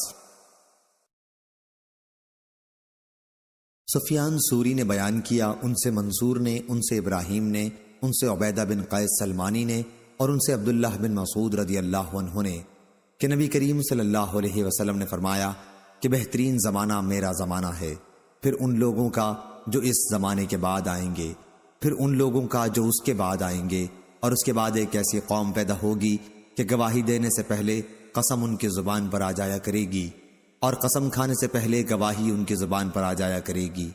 ابراہیم نے بیان کیا کہ جب ہم چھوٹے تھے تو گواہی اور عہد کے الفاظ زبان پر لانے کی وجہ سے ہمارے بڑے بزرگ ہم کو مارا کرتے تھے۔ صحیح بخاری حدیث نمبر 3651۔ اسرائیل نے بیان کیا ان سے ابو اسحاق نے اور ان سے حضرت برا رضی اللہ عنہ نے بیان کیا کہ حضرت ابو بکر رضی اللہ عنہ نے ان کے والد حضرت عازب رضی اللہ عنہ سے ایک پالان 13 درہم میں خریدا۔ پھر ابو بکر رضی اللہ عنہ نے عازب رضی اللہ عنہ سے کہا کہ برا اپنے بیٹے سے کہو کہ وہ میرے یہ پالان اٹھا کر پہنچا دیں۔ اس پر حضرت عازب رضی اللہ عنہ نے کہا یہ اس وقت تک نہیں ہو سکتا جب تک آپ وہ واقعہ بیان نہ کریں کہ آپ اور رسول اللہ صلی اللہ علیہ وسلم مکے سے ہجرت کرنے کے لیے کس طرح نکلے تھے، حالانکہ مشرکین آپ دونوں کو تلاش بھی کر رہے تھے۔ انہوں نے کہا کہ مکہ سے نکلنے کے بعد ہم رات بھر چلتے رہے اور دن میں بھی سفر جاری رکھا، لیکن جب دوپہر ہو گئی تو میں نے چاروں طرف نظر دوڑائی کہ کہیں کوئی سایہ نظر آ جائے تو ہم اس میں کچھ آرام کر سکیں۔ آخر ایک چٹان دکھائی دی اور میں نے اس کے پاس پہنچ کر دیکھا کہ سایہ ہے۔ پھر میں نے نبی کریم صلی اللہ علیہ وسلم کے لیے ایک فرش وہاں بچھا دیا اور عرض کیا کہ یا رسول اللہ صلی اللہ علیہ وسلم آپ اب آرام فرمائیں۔ چنانچہ آپ لیٹ گئے۔ پھر میں چاروں طرف دیکھتا ہوا نکلا کہ کہیں لوگ ہماری تلاش میں نہ آئے ہوں۔ پھر مجھ کو بکریوں کا ایک چرواہا دکھائی دیا جو اپنی بکریاں ہانکتا ہوا اسی چٹان کی طرف آ رہا تھا، وہ بھی ہماری طرح سائے کی تلاش میں تھا۔ میں نے بڑھ کر اس سے پوچھا کہ لڑکے تو کس کا غلام ہے؟ اس نے قریش کے ایک شخص کا نام لیا تو میں نے اسے پہچان لیا۔ پھر میں نے اس سے پوچھا کیا تمہاری بکریوں میں دودھ ہے؟ اس نے کہا جی ہاں۔ میں نے کہا کیا تم دودھ دھو سکتے ہو؟ اس نے کہا کہ ہاں۔ چنانچہ میں نے اس سے کہا اور اس نے اپنے ریوڑ کی ایک بکری باندھ دی۔ پھر میرے کہنے پر اس نے اس کے تھن کے غبار کو جھاڑا۔ اب میں نے کہا کہ اپنا ہاتھ بھی جھاڑ لے۔ اس نے یوں اپنا ایک ہاتھ دوسرے پر مارا اور میرے لیے تھوڑا سا دودھ دوہا۔ حضرت صلی اللہ علیہ وسلم کے لیے ایک برتن میں نے پہلے ہی سے ساتھ لے لیا تھا اور اس کے منہ کو کپڑے سے بند کر دیا تھا، اس میں ٹھنڈا پانی تھا۔ پھر میں نے دودھ پر وہ پانی ٹھنڈا کرنے کے لیے ڈالا، اتنا کہ وہ نیچے تک ٹھنڈا ہو گیا، تو اسے آپ کی خدمت میں لے کر حاضر ہوا۔ آپ بھی بیدار ہو چکے تھے۔ میں نے عرض کیا دودھ پی لیجئے۔ آپ نے اتنا پیا کہ مجھے خوشی حاصل ہو گئی۔ پھر میں نے عرض کیا کہ اب کوچ کا وقت ہو گیا ہے یا رسول اللہ۔ آپ نے فرمایا ہاں ٹھیک ہے چلو۔ چنانچہ ہم آگے بڑھے اور مکہ والے ہماری تلاش میں تھے، لیکن سراقہ بن مالک بن جعشم کے سوا ہم کو کسی نے نہیں پایا۔ وہ اپنے گھوڑے پر سوار تھا۔ میں نے اسے دیکھتے ہی کہا کہ یا رسول اللہ ہمارا پیچھا کرنے والا دشمن ہمارے قریب آ پہنچا ہے۔ حضرت صلی اللہ علیہ وسلم نے فرمایا فکر نہ کرو، اللہ تعالی ہمارے ساتھ ہے۔ صحیح بخاری حدیث نمبر 3652۔ حمام نے بیان کیا ان سے ثابت نے، ان سے حضرت انس رضی اللہ عنہ نے اور ان سے حضرت ابو بکر رضی اللہ عنہ نے بیان کیا کہ جب ہم غار ثور میں چھپے تھے تو میں نے رسول اللہ صلی اللہ علیہ وسلم سے عرض کیا کہ اگر مشرکین کے کسی آدمی نے اپنے قدموں پر نظر ڈالی تو وہ ضرور ہم کو دیکھ لے گا۔ اس پر حضرت صلی اللہ علیہ وسلم نے فرمایا اے ابو بکر ان دو کا کوئی کیا بگاڑ سکتا ہے جن کے ساتھ تیسرا اللہ ہے۔ صحیح بخاری حدیث نمبر 3653۔ عبداللہ بن محمد نے بیان کیا، کہا ہم سے ابو عامر نے بیان کیا، ان سے فلیح بن سلیمان نے بیان کیا، کہا کہ مجھ سے سالم ابو نظر نے بیان کیا، ان سے بصر بن سعید نے اور ان سے حضرت ابو سعید خدری رضی اللہ عنہ نے بیان کیا کہ رسول اللہ صلی اللہ علیہ وسلم نے خطبہ دیا اور فرمایا کہ اللہ تعالیٰ نے اپنے ایک بندے کو دنیا میں اور جو کچھ اللہ کے پاس آخرت میں ہے ان دونوں میں سے کسی ایک کا اختیار دیا تو اس بندے نے اختیار کر لیا جو اللہ کے پاس تھا۔ انہوں نے بیان کیا کہ اس پر ابو بکر رونے لگے۔ ابو سعید کہتے ہیں کہ ہم کو ان کے رونے پر حیرت ہوئی، کیا حضرت صلی اللہ علیہ وسلم تو کسی بندے کے متعلق خبر دے رہے ہیں جسے اختیار دیا گیا تھا، لیکن بات یہ تھی کہ خدا حضرت صلی اللہ علیہ وسلم ہی وہ بندے تھے جنہیں اختیار دیا گیا تھا، اور واقعتاً حضرت ابو بکر رضی اللہ عنہ ہم میں سب سے زیادہ جاننے والے تھے۔ حضرت صلی اللہ علیہ وسلم نے ایک مرتبہ فرمایا کہ اپنی صحبت اور مال کے ذریعے مجھ پر ابو بکر رضی اللہ عنہ کا سب سے زیادہ احسان ہے، اور اگر میں اپنے رب کے سوا کسی کو جانی دوست بنا سکتا تو ابو بکر کو بناتا، لیکن اسلام کا بھائی چارہ اور اسلام کی محبت ان سے کافی ہے۔ دیکھو مسجد کی طرف تمام دروازے جو صحابہ کے گھروں کی طرف کھلتے تھے سب بند کر دیے جائیں، صرف ابو بکر رضی اللہ عنہ کا دروازہ رہنے دو۔ صحیح بخاری حدیث نمبر 3654۔ سلیمان نے بیان کیا، ان سے یحییٰ بن سعید نے، ان سے نافع نے اور ان سے عبداللہ بن عمر رضی اللہ عنہ نے بیان کیا کہ نبی کریم صلی اللہ علیہ وسلم کے زمانے میں جب ہمیں صحابہ رضی اللہ عنہم کے درمیان انتخاب کے لیے کہا جاتا تو سب میں افضل اور بہتر ہم ابو بکر کو قرار دیتے، پھر عمر بن خطاب رضی اللہ عنہ کو، پھر حضرت عثمان بن عفان رضی اللہ عنہ کو۔ صحیح بخاری حدیث نمبر 3655۔ مسلم بن ابراہیم نے بیان کیا، انہوں نے کہا ہم سے وہیب نے بیان کیا، ان سے ایوب نے بیان کیا، ان سے اکرمہ نے بیان کیا اور ان سے عبداللہ بن عباس رضی اللہ عنہ نے بیان کیا کہ نبی کریم صلی اللہ علیہ وسلم نے فرمایا، اگر اپنی امت کے کسی فرد کو اپنا جانی دوست بنا سکتا تو ابو بکر کو بناتا، لیکن وہ میرے دینی بھائی اور میرے دوست ہیں۔ صحیح بخاری حدیث نمبر 3656۔ معل بن اسد اور موسیٰ نے بیان کیا، کہا کہ ہم سے وہیب نے بیان کیا، ان سے ایوب نے یہی روایت کہ نبی کریم صلی اللہ علیہ وسلم نے فرمایا کہ اگر میں کسی کو جانی دوست بنا سکتا تو ابو بکر کو بناتا، لیکن اسلام کا بھائی چارہ کیا کم ہے۔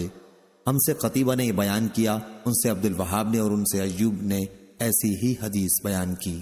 صحیح بخاری حدیث نمبر 3657۔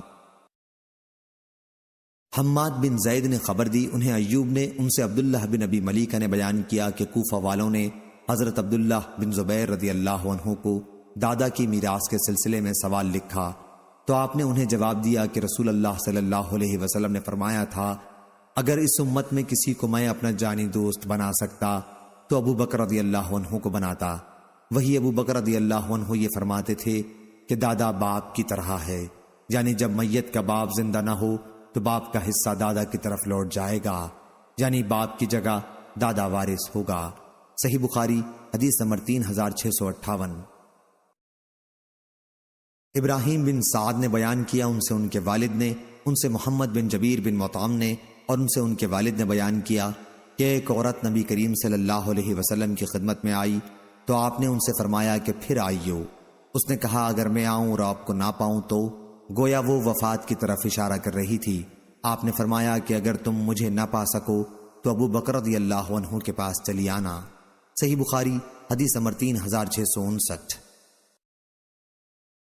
اسماعیل بن ابی مجالد نے بیان کیا، ان سے بیان بن بشر نے کہا، ان سے وبرہ بن عبد الرحمن نے، ان سے حمام نے بیان کیا کہ میں نے حضرت عمار رضی اللہ عنہ سے سنا، وہ بیان کرتے تھے کہ میں نے رسول اللہ صلی اللہ علیہ وسلم کو اس وقت دیکھا ہے جب آپ کے ساتھ اسلام لانے والوں میں صرف 5 غلام، 2 عورتوں اور ابو بکر صدیق رضی اللہ عنہم کے سوا اور کوئی نہ تھا۔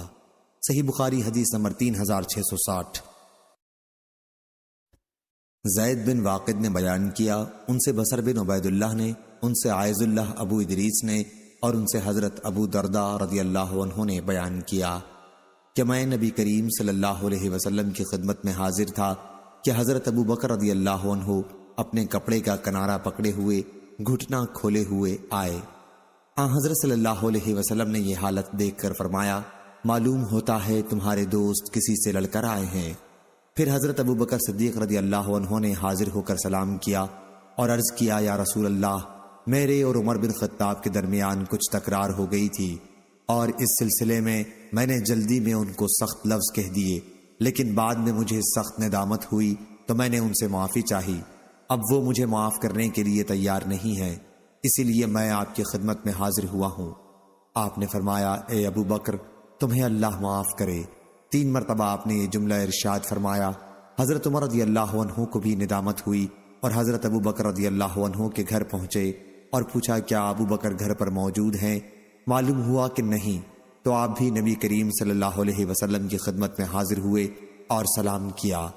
حضرت صلی اللہ علیہ وسلم کا چہرہ مبارک غصے سے بدل گیا اور ابو بکر رضی اللہ عنہ ڈر گئے اور گھٹنوں کے بل بیٹھ کر عرض کرنے لگے، یا رسول اللہ، اللہ کی قسم زیادتی میری ہی طرف سے تھی۔ 2 مرتبہ یہ جملہ کہا۔ اس کے بعد حضرت صلی اللہ علیہ وسلم نے فرمایا، اللہ نے مجھے تمہاری طرف نبی بنا کر بھیجا تھا اور تم لوگوں نے مجھ سے کہا تھا کہ تم جھوٹ بولتے ہو، لیکن ابو بکر رضی اللہ عنہ نے کہا تھا کہ آپ سچے ہیں اور اپنے جان و مال کے ذریعے انہوں نے میری مدد کی تھی، تو کیا تم لوگ میرے دوست کو ستانا چھوڑتے ہو یا نہیں؟ آپ نے 2 دفعہ یہی فرمایا۔ آپ کے یہ فرمانے کے بعد پھر ابو بکر رضی اللہ عنہ کو کسی نے نہیں ستایا۔ صحیح بخاری حدیث نمبر 3661۔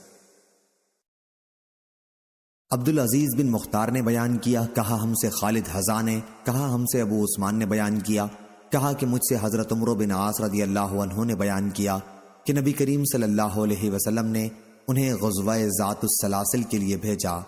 عمرو رضی اللہ عنہ نے بیان کیا کہ پھر میں آپ کی خدمت میں حاضر ہوا اور پوچھا کہ سب سے زیادہ محبت آپ کو کس سے ہے؟ آپ نے فرمایا کہ عائشہ رضی اللہ عنہا سے۔ میں نے پوچھا اور مردوں میں؟ فرمایا اس کے باپ سے۔ میں نے پوچھا اس کے بعد؟ فرمایا کہ عمر بن خطاب رضی اللہ عنہ سے۔ اس طرح آپ نے کئی آدمیوں کے نام لیے۔ صحیح بخاری حدیث نمبر 3662۔ شعیب نے خبر دی، ان سے زہری نے بیان کیا، انہوں نے کہا کہ مجھے ابو سلمہ بن عبد الرحمن نے خبر دی اور ان سے حضرت ابو ہریرہ رضی اللہ عنہ نے بیان کیا کہ میں نے رسول اللہ صلی اللہ علیہ وسلم سے سنا، آپ نے فرمایا کہ ایک چرواہا اپنی بکریاں چرا رہا تھا کہ بھیڑیا آ گیا اور ریوڑ سے ایک بکری اٹھا کر لے جانے لگا۔ چرواہے نے اس سے بکری چھڑانی چاہی تو بھیڑیا بول پڑا، درندوں والے دن میں اس کی رکھوالی کرنے والا کون ہوگا جس دن میرے سوا اور کوئی چرواہا نہ ہوگا۔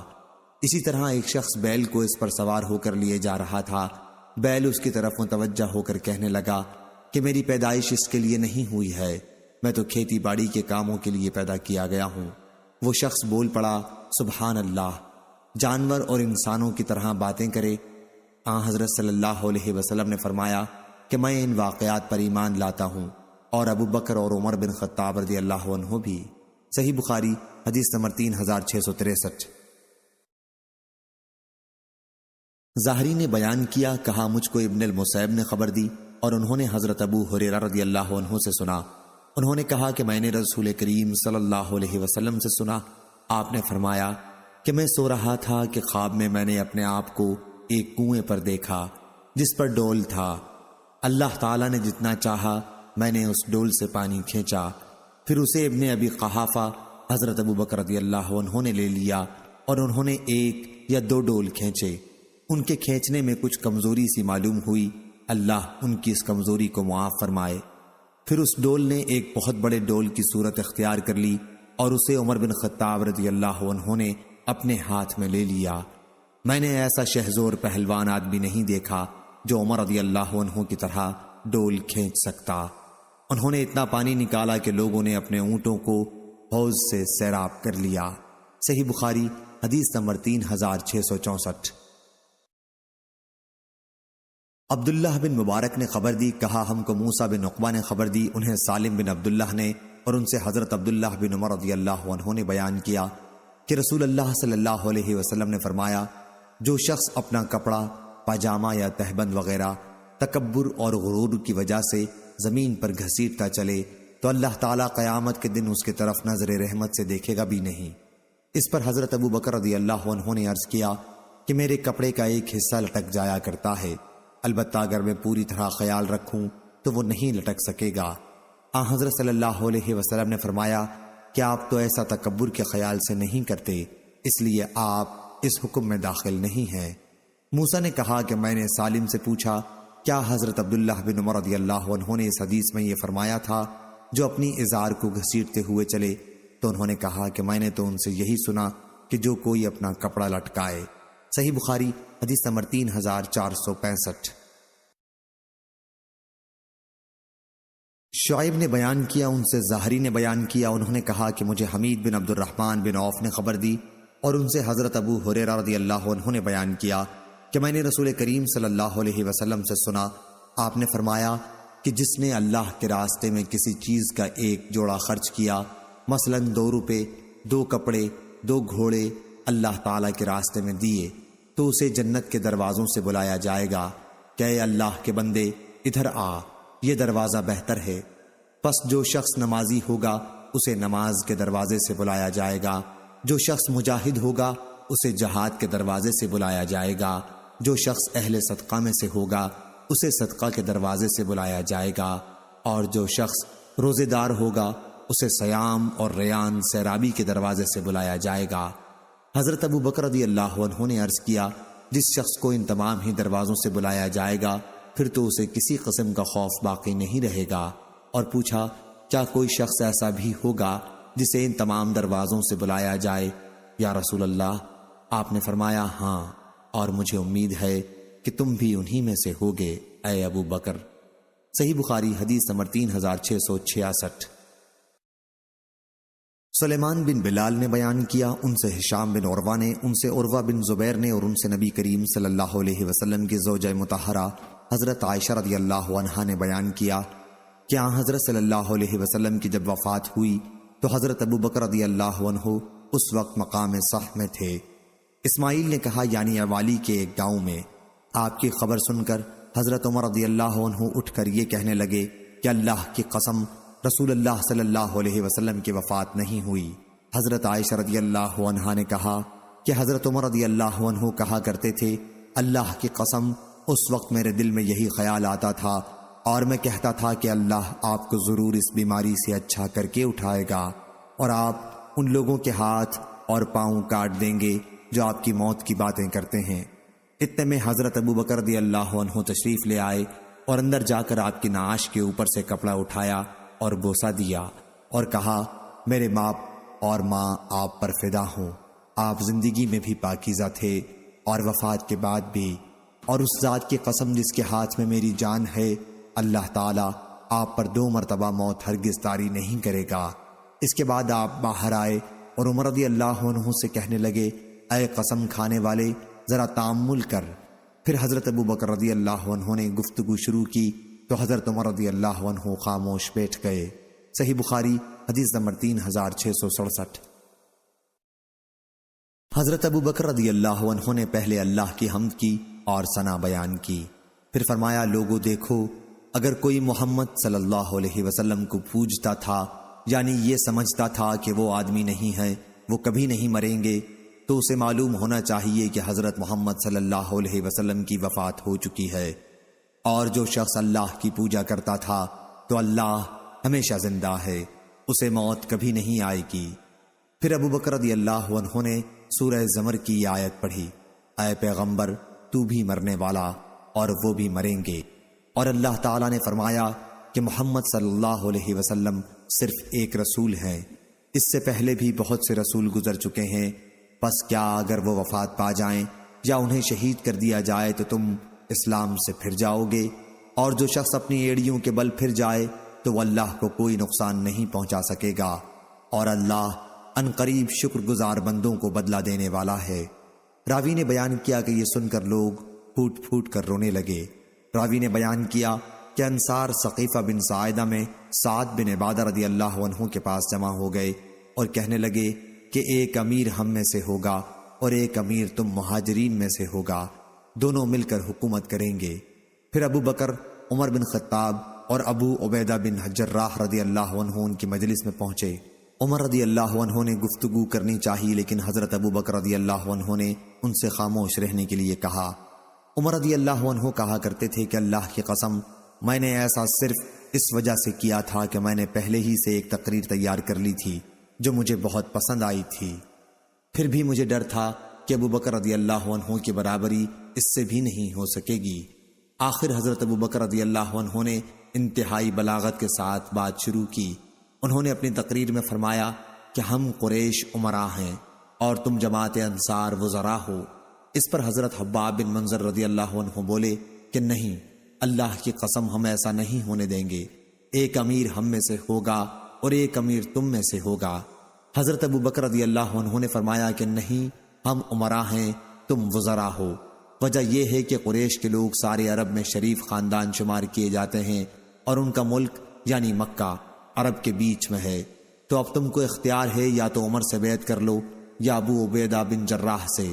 حضرت عمر رضی اللہ عنہ نے کہا نہیں، ہم آپ سے ہی بیعت کریں گے، آپ ہمارے سردار ہیں، ہم میں سب سے بہتر ہیں اور رسول کریم صلی اللہ علیہ وسلم کے نزدیک آپ ہم سب سے زیادہ محبوب ہیں۔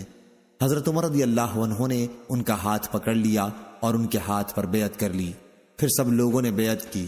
اتنے میں کسی کی آواز آئی کہ سعد بن عبادہ کو تم لوگوں نے مار ڈالا۔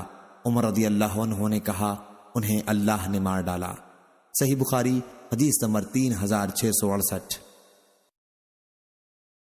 عبداللہ بن سالم نے زبیدی سے نقل کیا کہ عبد الرحمن بن قاسم نے بیان کیا، انہیں قاسم نے خبر دی اور ان سے عائشہ رضی اللہ عنہا نے بیان کیا کہ نبی کریم صلی اللہ علیہ وسلم کی نظر وفات سے پہلے اٹھی اور آپ نے فرمایا، اے اللہ مجھے رفیق اعلیٰ میں داخل کر۔ آپ نے یہ جملہ 3 مرتبہ فرمایا اور پوری حدیث بیان کی۔ عائشہ رضی اللہ عنہا نے کہا کہ حضرت ابو بکر اور عمر رضی اللہ عنہ دونوں ہی کے خطبوں سے نفع پہنچا۔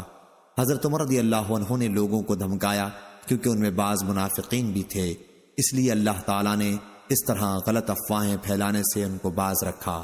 صحیح بخاری حدیث نمبر 3669۔ اور بعد میں حضرت ابو بکر رضی اللہ عنہ نے جو حق اور ہدایت کی بات تھی وہ لوگوں کو سمجھا دی اور ان کو بتلا دیا جو ان پر لازم تھا، یعنی اسلام پر قائم رہنا۔ اور یہ آیت تلاوت کرتے ہوئے باہر آئے، محمد صلی اللہ علیہ وسلم ایک رسول ہیں اور ان سے پہلے بھی رسول گزر چکے ہیں، الشاکرین تک۔ صحیح بخاری حدیث نمبر 3670۔ سفیان سوری نے خبر دی، کہا ہم سے جامع بن ابی راشد نے بیان کیا، کہا ہم سے ابو یعلا نے بیان کیا، ان سے محمد بن حنفیہ نے بیان کیا کہ میں نے اپنے والد علی رضی اللہ عنہ سے پوچھا کہ رسول اللہ صلی اللہ علیہ وسلم کے بعد سب سے افضل صحابی کون ہیں؟ انہوں نے بتلایا کہ ابو بکر رضی اللہ عنہ۔ میں نے پوچھا پھر کون ہیں؟ انہوں نے بتلایا اس کے بعد عمر رضی اللہ عنہ ہیں۔ مجھے اس کا اندیشہ ہوا کہ اب پھر میں نے پوچھا کہ اس کے بعد تو کہہ دیں گے کہ عثمان رضی اللہ عنہ، اس لیے میں نے خود کہا اس کے بعد آپ ہیں۔ یہ سن کر بولے میں تو صرف عام مسلمانوں کی جماعت کا ایک شخص ہوں۔ صحیح بخاری حدیث نمبر 3671۔ قتیبہ بن سعید نے بیان کیا، ان سے مالک نے، ان سے عبد الرحمن بن قاسم نے بیان کیا، ان سے ان کے والد نے بیان کیا اور ان سے حضرت عائشہ رضی اللہ عنہا نے بیان کیا کہ ایک سفر میں ہم رسول اللہ صلی اللہ علیہ وسلم کے ساتھ چلے۔ جب ہم مقام بیدا یا مقام ذات الجیش پر پہنچے تو میرا ایک ہار ٹوٹ کر گر گیا، اس لیے حضور اکرم صلی اللہ علیہ وسلم اس کی تلاش کے لیے وہاں ٹھہر گئے اور صحابہ رضی اللہ عنہم بھی آپ کے ساتھ ٹھہرے، لیکن نہ اس جگہ پانی تھا اور نہ ان کے ساتھ پانی تھا۔ لوگ حضرت ابو بکر رضی اللہ عنہ کے پاس آ کر کہنے لگے، کیا آپ ملاحظہ نہیں فرماتے عائشہ رضی اللہ عنہا نے کیا کیا؟ حضور اکرم صلی اللہ علیہ وسلم کو یہیں روک لیا ہے، اتنے صحابہ رضی اللہ عنہم آپ کے ساتھ ہیں، نہ تو یہاں پانی اور نہ لوگ اپنے ساتھ لیے پانی ہوئے ہیں۔ اس کے بعد حضرت ابو بکر رضی اللہ عنہ اندر آئے۔ رسول اللہ صلی اللہ علیہ وسلم اس وقت اپنا سر مبارک میری ران پر رکھے ہوئے سو رہے تھے۔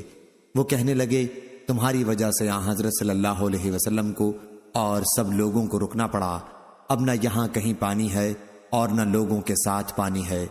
حضرت عائشہ رضی اللہ عنہا نے بیان کیا کہ حضرت ابو بکر رضی اللہ عنہ نے مجھ پر غصہ کیا اور جو کچھ اللہ کو منظور تھا انہوں نے کہا اور اپنے ہاتھ سے میری کوکھ میں کچوکے لگانے لگے۔ میں ضرور تڑپ اٹھتی مگر حضرت صلی اللہ علیہ وسلم کا سر مبارک میری ران پر تھا۔ حضرت صلی اللہ علیہ وسلم سوتے رہے، جب صبح ہوئی تو پانی نہیں تھا اور اسی موقع پر اللہ تعالیٰ نے تیمم کا حکم نازل فرمایا اور سب نے تیمم کیا۔ اس پر اسید بن حضیر رضی اللہ عنہ نے کہا، کیا اے آل ابو بکر یہ تمہاری کوئی پہلی برکت نہیں ہے؟ حضرت عائشہ رضی اللہ عنہا نے بیان کیا کہ پھر ہم نے جب اس اونٹ کو اٹھایا جس پر میں سوار تھی تو ہار اسی کے نیچے سے ہمیں ملا۔ صحیح بخاری حدیث نمبر 3672۔ عامش نے بیان کیا، کہا میں نے ذکوان سے سنا اور ان سے ابو سعید خدری رضی اللہ عنہ نے بیان کیا کہ نبی کریم صلی اللہ علیہ وسلم نے فرمایا، میرے اصحاب کو برا بھلا مت کہو، اگر کوئی شخص احد پہاڑ کے برابر بھی سونا اللہ کی راہ میں خرچ کر ڈالے تو ان کے ایک مدغلہ کے برابر بھی نہیں ہو سکتا اور نہ ان کے آدھے مد کے برابر۔ شعبہ کے ساتھ اس حدیث کو جریر، عبداللہ بن داؤد، ابو معاویہ اور محاذر نے بھی اعمش سے روایت کیا ہے۔ صحیح بخاری حدیث نمبر 3673۔ یحییٰ بن حسان نے بیان کیا، کہا ہم سے سلیمان نے بیان کیا، ان سے شریک بن ابی نمر نے، ان سے سعید بن مسیب نے بیان کیا، کہا مجھ کو ابو موسیٰ اشعری رضی اللہ عنہ نے خبر دی کہ انہوں نے ایک دن اپنے گھر میں وضو کیا اور اس ارادے سے نکلے کہ آج دن بھر رسول اللہ صلی اللہ علیہ وسلم کا ساتھ نہ چھوڑوں گا۔ انہوں نے بیان کیا کہ پھر وہ مسجد نبوی میں حاضر ہوئے اور حضرت صلی اللہ علیہ وسلم کے متعلق پوچھا تو وہاں موجود لوگوں نے بتایا کہ حضور تو تشریف لے جا چکے ہیں اور آپ اس طرف تشریف لے گئے ہیں۔ چنانچہ میں آپ کے متعلق پوچھتا ہوا آپ کے پیچھے پیچھے نکلا اور آخر میں نے دیکھا کہ آپ قباء کے قریب بارہ ریس میں داخل ہو رہے ہیں۔ میں دروازے پر بیٹھ گیا اور اس کا دروازہ کھجور کی شاخوں سے بنا ہوا تھا۔ جب آپ قضاء حاجت کر چکے اور وضو بھی کر لیا تو میں آپ کے پاس گیا۔ میں نے دیکھا کہ آپ بارہ ریس اس باغ کے کنویں کی منڈیر پر بیٹھے ہوئے ہیں، اپنی پنڈلیاں آپ نے کھول رکھی ہیں اور کنویں میں پاؤں لٹکائے ہوئے ہیں۔ میں نے آپ کو سلام کیا اور پھر واپس آ کر باغ کے دروازے پر بیٹھ گیا۔ میں نے سوچا کہ آج رسول اللہ صلی اللہ علیہ وسلم کا دربان رہوں گا۔ پھر حضرت ابو بکر رضی اللہ عنہ آئے اور دروازہ کھولنا چاہا تو میں نے پوچھا کہ کون صاحب ہیں؟ انہوں نے کہا کہ ابو بکر۔ میں نے کہا تھوڑی دیر ٹھہر جائیے۔ پھر میں حضرت صلی اللہ علیہ وسلم کی خدمت میں حاضر ہوا اور عرض کیا کہ ابو بکر دروازے پر موجود ہیں اور اندر آنے کی اجازت آپ سے چاہتے ہیں۔ حضرت صلی اللہ علیہ وسلم نے فرمایا کہ انہیں اجازت دے دو اور جنت کی بشارت بھی۔ میں دروازے پر آیا اور حضرت ابو بکر رضی اللہ عنہ سے کہا کہ اندر تشریف لے جائیے، اور رسول کریم صلی اللہ علیہ وسلم نے آپ کو جنت کی بشارت دی ہے۔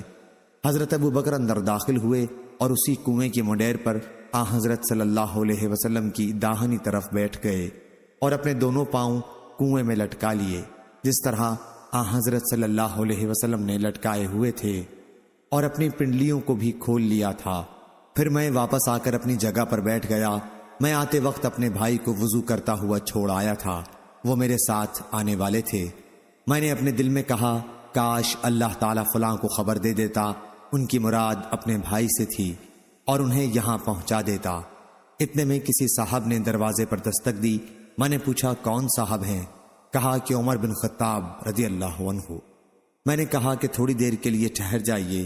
چنانچہ میں آپ کی خدمت میں حاضر ہوا اور سلام کے بعد عرض کیا کہ عمر بن خطاب رضی اللہ عنہ دروازے پر کھڑے اندر آنے کی اجازت چاہتے ہیں۔ آپ نے فرمایا کہ انہیں اجازت دے دو اور جنت کی بشارت بھی پہنچا دو۔ میں واپس آیا اور کہا کہ اندر تشریف لے جائیے، اور آپ کو رسول اللہ صلی اللہ علیہ وسلم نے جنت کی بشارت دی ہے۔ وہ بھی داخل ہوئے اور آپ کے ساتھ اسی منڈیر پر بائیں طرف بیٹھ گئے اور اپنے پاؤں کنویں میں لٹکا لیے۔ میں پھر دروازے پر آ کر بیٹھ گیا اور سوچتا رہا کہ کاش اللہ تعالیٰ فلاں آپ کے بھائی کے ساتھ خیر چاہتا اور انہیں یہاں پہنچا دیتا۔ اتنے میں ایک اور صاحب آئے اور دروازے پر دستک دی۔ میں نے پوچھا کون صاحب ہیں؟ بولے کہ عثمان بن عفان۔ میں نے کہا تھوڑی دیر کے لیے رک جائیے، میں آپ کے پاس آیا اور آپ صلی اللہ علیہ وسلم کو ان کی اطلاع دی۔ آپ نے فرمایا کہ انہیں اجازت دے دو اور ایک مصیبت پر جو انہیں پہنچے گی جنت کی بشارت پہنچا دو۔ میں دروازے پر آیا اور ان سے کہا کہ اندر تشریف لے جائیے، حضور اکرم صلی اللہ علیہ وسلم نے آپ کو جنت کی بشارت دی ہے ایک مصیبت پر جو آپ کو پہنچے گی۔ وہ جب داخل ہوئے تو دیکھا چبوترے پر جگہ نہیں، اس لیے وہ دوسری طرف حضرت صلی اللہ علیہ وسلم کے سامنے بیٹھ گئے۔ شریک نے بیان کیا کہ سعید بن مسیب نے کہا میں نے اس سے ان کی قبروں کی تعویل لی ہے کہ اسی طرح بنے گی۔ صحیح بخاری حدیث نمبر 3674۔ محمد بن بشار نے بیان کیا، کہا کہ مجھ سے یحییٰ بن سعید قطان نے بیان کیا، ان سے سعید نے، ان سے قتادہ نے، اور ان سے حضرت انس بن مالک رضی اللہ عنہ نے بیان کیا کہ جب نبی کریم صلی اللہ علیہ وسلم ابو بکر، عمر اور عثمان رضی اللہ عنہ کو ساتھ لے کر احد پہاڑ پر چڑھے تو احد کانپ اٹھا۔ حضرت صلی اللہ علیہ وسلم نے فرمایا احد قرار پکڑ کہ تجھ پر ایک نبی، ایک صدیق اور 2 شہید ہیں۔ صحیح بخاری حدیث نمبر 3675۔ وہب بن جریر نے بیان کیا، کہا ہم سے صخر نے بیان کیا، ان سے نافع نے، اور ان سے حضرت عبداللہ بن عمر رضی اللہ عنہ نے بیان کیا کہ رسول اللہ صلی اللہ علیہ وسلم نے فرمایا میں ایک کنویں پر خواب میں کھڑا اس سے پانی کھینچ رہا تھا کہ میرے پاس ابو بکر اور عمر بھی پہنچ گئے۔ پھر ابو بکر رضی اللہ عنہ نے ڈول لے لیا اور 1 یا 2 ڈول کھینچے، ان کے کھینچنے میں ذوف تھا اور اللہ تعالیٰ ان کی مغفرت کرے گا۔ پھر ابو بکر رضی اللہ عنہ کے ہاتھ سے ڈول عمر رضی اللہ عنہ نے لے لیا اور ان کے ہاتھ میں پہنچتے ہی وہ ایک بہت بڑے ڈول کی شکل میں ہو گیا۔ میں نے کوئی ہمت والا اور بہادر انسان نہیں دیکھا جو اتنی حسن تدبیر اور مضبوط قوت کے ساتھ کام کرنے کا عادی ہو۔ چنانچہ انہوں نے اتنا پانی کھینچا کہ لوگوں نے اونٹوں کو پانی پلانے کی جگہیں بھر لیں۔ وہب نے بیان کیا کہ العطن اونٹوں کے بیٹھنے کی جگہ کو کہتے ہیں۔ عرب لوگ بولتے ہیں اونٹ سیراب ہوئے کہ وہیں بیٹھ گئے۔ صحیح بخاری حدیث نمبر 3676۔ عیسیٰ بن یونس نے بیان کیا، کہا ہم سے عمر بن سعید بن ابی الحسین مکی نے، ان سے ابن ابی ملیکہ نے بیان کیا کہ حضرت ابن عباس رضی اللہ عنہ نے بیان کیا کہ میں ان لوگوں کے ساتھ کھڑا تھا جو عمر بن خطاب رضی اللہ عنہ کے لیے دعائیں کر رہے تھے۔ اس وقت ان کا جنازہ چارپائی پر رکھا ہوا تھا۔ اتنے میں ایک صاحب نے میرے پیچھے سے آ کر میرے شانوں پر اپنی کوہنیاں رکھ دیں اور عمر رضی اللہ عنہ کو مخاطب کر کے کہنے لگے، اللہ آپ پر رحم کرے، مجھے تو یہی امید تھی کہ اللہ تعالیٰ آپ کو آپ کے دونوں ساتھیوں رسول اللہ صلی اللہ علیہ وسلم اور ابو بکر رضی اللہ عنہ کے ساتھ دفن کرائے گا۔ میں اکثر رسول اللہ صلی اللہ علیہ وسلم کو یوں فرماتے سنا کرتا تھا کہ میں اور ابو بکر اور عمر تھے، میں نے اور ابو بکر اور عمر نے یہ کام کیا، میں اور ابو بکر اور عمر گئے، اس لیے مجھے یہی امید تھی کہ اللہ تعالیٰ آپ کو انہی دونوں بزرگوں کے ساتھ رکھے گا۔ میں نے جو مڑ کر دیکھا تو وہ حضرت علی رضی اللہ عنہ تھے۔ صحیح بخاری حدیث نمبر 3677۔ ولید نے بیان کیا، ان سے اوزائی نے، ان سے یحییٰ بن ابی کثیر نے، ان سے محمد بن ابراہیم نے اور ان سے عروہ بن زبیر نے بیان کیا کہ میں نے عبداللہ بن عمر رضی اللہ عنہ سے مشرکین مکہ کی سب سے بڑی ظالمانہ حرکت کے بارے میں پوچھا جو انہوں نے رسول اللہ صلی اللہ علیہ وسلم کے ساتھ کی تھی، تو انہوں نے بتلایا کہ میں نے دیکھا کہ عقبہ بن ابی معیط حضرت صلی اللہ علیہ وسلم کے پاس آیا، آپ اس وقت نماز پڑھ رہے تھے، اس بدبخت نے اپنی چادر آپ کی گردن مبارک میں ڈال کر کھینچی جس سے آپ کا گلا بڑی سختی کے ساتھ پھنس گیا۔ اتنے میں حضرت ابو بکر رضی اللہ عنہ آئے اور اس بدبخت کو دفع کیا اور کہا، کیا تم ایک ایسے شخص کو قتل کرنا چاہتے ہو جو یہ کہتا ہے کہ میرا پروردگار اللہ تعالیٰ ہے اور وہ تمہارے پاس اپنے پروردگار کی طرف سے کھلی ہوئی دلیلیں بھی لے کر آیا ہے؟ صحیح بخاری حدیث نمبر 3678۔ عبدالعزیز ماجشون نے بیان کیا، کہا ہم سے محمد بن منقدر نے بیان کیا اور ان سے حضرت جابر بن عبداللہ رضی اللہ عنہ نے بیان کیا کہ نبی کریم صلی اللہ علیہ وسلم نے فرمایا، میں خواب میں جنت میں داخل ہوا تو وہاں میں نے ابو طلحہ رضی اللہ عنہ کی بیوی رمیسہ کو دیکھا اور میں نے قدموں کی آواز سنی تو میں نے پوچھا یہ کون صاحب ہیں؟ بتایا گیا کہ یہ بلال رضی اللہ عنہ ہیں۔ اور میں نے ایک محل دیکھا، اس کے سامنے ایک عورت تھی، میں نے پوچھا یہ کس کا محل ہے؟ تو بتایا کہ یہ عمر رضی اللہ عنہ کا ہے۔ میرے دل میں آیا کہ اندر داخل ہو کر اسے دیکھوں، لیکن مجھے عمر کی غیرت یاد آئی اور اس لیے اندر داخل نہیں ہوا۔ اس پر حضرت عمر رضی اللہ عنہ نے روتے ہوئے کہا، میرے ماں باپ آپ پر فدا ہوں یا رسول اللہ، کیا میں آپ سے غیرت کروں گا؟ صحیح بخاری حدیث نمبر 3679۔ عقیل نے بیان کیا، ان سے ابن شہاب نے بیان کیا کہ مجھے سعید بن مسیب نے خبر دی اور ان سے حضرت ابو ہریرہ رضی اللہ عنہ نے بیان کیا کہ ہم رسول اللہ صلی اللہ علیہ وسلم کی خدمت میں حاضر تھے۔ حضور صلی اللہ علیہ وسلم نے فرمایا کہ میں سویا ہوا تھا کہ میں نے خواب میں جنت دیکھی۔ میں نے دیکھا کہ ایک عورت ایک محل کے کنارے وضو کر رہی ہے۔ میں نے پوچھا یہ محل کس کا ہے؟ تو فرشتوں نے جواب دیا کہ عمر رضی اللہ عنہ کا۔ پھر مجھے ان کی غیرت و حمیت یاد آئی اور میں وہیں سے لوٹ آیا۔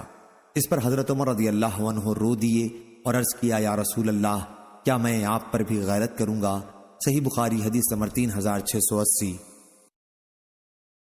عبداللہ بن مبارک نے بیان کیا، ان سے یونس نے، ان سے زہری نے بیان کیا، کہا مجھ کو حمزہ نے خبر دی اور انہیں ان کے والد عبداللہ بن عمر رضی اللہ عنہ نے کہ رسول اللہ صلی اللہ علیہ وسلم نے فرمایا، میں نے خواب میں دودھ پیا، اتنا کہ میں دودھ کی تازگی دیکھنے لگا جو میرے ناخن یا ناخنوں پر بہہ رہی ہے۔ پھر میں نے پیالہ عمر رضی اللہ عنہ کو دے دیا۔ صحابہ رضی اللہ عنہم نے پوچھا، یا رسول اللہ، اس خواب کی تعبیر کیا ہے؟ آپ صلی اللہ علیہ وسلم نے فرمایا کہ اس کی تعبیر علم ہے۔ صحیح بخاری حدیث نمبر 3681۔ عبداللہ بن نمیر نے بیان کیا، کہا ہم سے محمد بن بشر نے بیان کیا، کہا ہم سے عبید اللہ نے بیان کیا، کہا کہ مجھ سے ابو بکر بن سالم نے بیان کیا، ان سے سالم نے اور ان سے حضرت عبداللہ بن عمر رضی اللہ عنہ نے کہ نبی کریم صلی اللہ علیہ وسلم نے فرمایا، میں نے خواب میں دیکھا کہ میں ایک کنویں سے ایک اچھا بڑا ڈول کھینچ رہا ہوں جس پر چرخ لکڑی کا لگا ہوا ہے۔ لکڑی کا چرخ۔ پھر حضرت ابو بکر رضی اللہ عنہ آئے اور انہوں نے بھی ایک یا دو ڈول کھینچے مگر کمزوری کے ساتھ، اور اللہ ان کی مغفرت کرے۔ پھر حضرت عمر رضی اللہ عنہ آئے اور ان کے ہاتھ میں وہ ڈول ایک بہت بڑے ڈول کی صورت اختیار کر گیا۔ میں نے ان جیسا مضبوط اور باعظمت شخص نہیں دیکھا جو اتنی مضبوطی کے ساتھ کام کر سکتا ہو۔ انہوں نے اتنا کھینچا کہ لوگ سیراب ہو گئے اور اپنے اونٹوں کو پلا کر ان کے ٹھکانوں پر لے گئے۔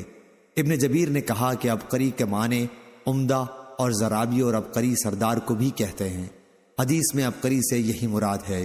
یحییٰ بن زیاد فری نے کہا زرابی ان بچھونوں کو کہتے ہیں جن کے حاشیے باریک پھیلے ہوئے بہت کثرت سے ہوتے ہیں۔ صحیح بخاری حدیث نمبر 3682۔ یعقوب بن ابراہیم نے بیان کیا، کہا کہ مجھ سے میرے والد نے بیان کیا، ان سے صالح نے، ان سے ابن شہاب نے، کہا مجھ کو عبد الحمید بن عبد الرحمن نے خبر دی، انہیں محمد بن سعد بن ابی وقاص نے خبر دی، اور ان سے ان کے والد حضرت سعد بن ابی وقاص رضی اللہ عنہ نے بیان کیا۔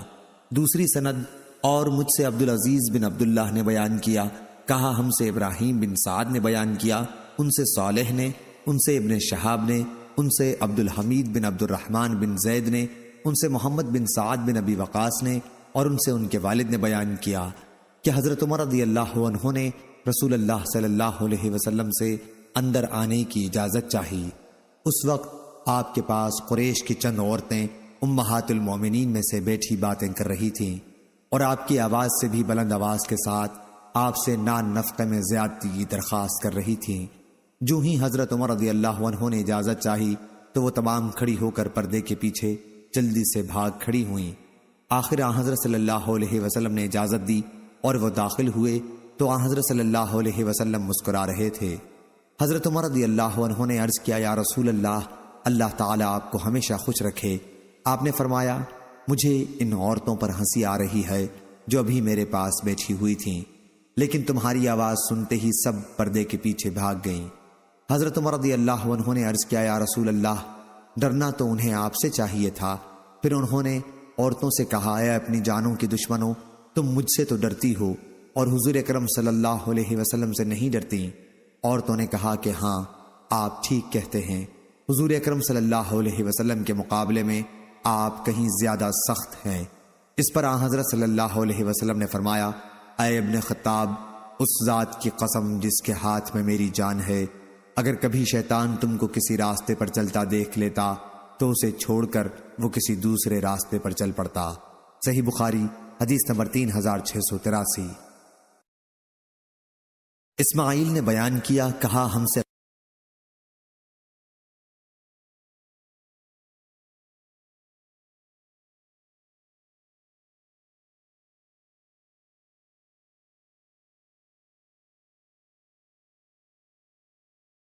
عبدان نے بیان کیا، کہا ہم کو عبداللہ نے خبر دی، کہا ہم سے عمر بن سعید نے بیان کیا، ان سے ابن ابی ملیکہ نے، اور انہوں نے ابن عباس رضی اللہ عنہ کو کہتے سنا کہ جب عمر رضی اللہ عنہ کو شہادت کے بعد ان کے بستر پر رکھا گیا تو تمام لوگوں نے نعش مبارک کو گھیر لیا اور ان کے لیے خدا سے دعا اور مغفرت طلب کرنے لگے۔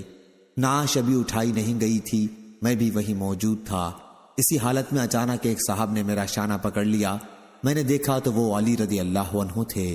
پھر انہوں نے عمر رضی اللہ عنہ کے لیے دعائے رحمت کی اور ان کی نعش کو مخاطب کر کے کہا، آپ نے اپنے بعد کسی بھی شخص کو نہیں چھوڑا کہ جسے دیکھ کر مجھے یہ تمنا ہوتی کہ اس کے عمل جیسا عمل کرتے ہوئے میں اللہ سے جا ملوں، اور خدا کی قسم مجھے تو پہلے سے یقین تھا کہ اللہ تعالیٰ آپ کو آپ کے دونوں ساتھیوں کے ساتھ ہی رکھے گا۔ میرا یہ یقین اس وجہ سے تھا کہ میں نے اکثر رسول اللہ صلی اللہ علیہ وسلم کی زبان مبارک سے یہ الفاظ سنے تھے کہ میں ابو بکر اور عمر گئے، میں ابو بکر اور عمر داخل ہوئے، میں ابو بکر اور عمر باہر آئے۔ صحیح بخاری حدیث نمبر 3685۔ یزید بن زرعی نے بیان کیا، کہا ہم سے سعید نے بیان کیا۔ دوسری سند امام بخاری رحمہ اللہ فرماتے ہیں، اور مجھ سے خلیفہ نے بیان کیا، ان سے محمد بن سوا، اور کہمس بن منحال نے بیان کیا، ان سے سعید نے بیان کیا، ان سے قتادہ نے، اور ان سے حضرت انس بن مالک رضی اللہ عنہ نے بیان کیا کہ نبی کریم صلی اللہ علیہ وسلم احد پہاڑ پر چڑھے تو آپ کے ساتھ ابو بکر، عمر اور عثمان رضی اللہ عنہم بھی تھے۔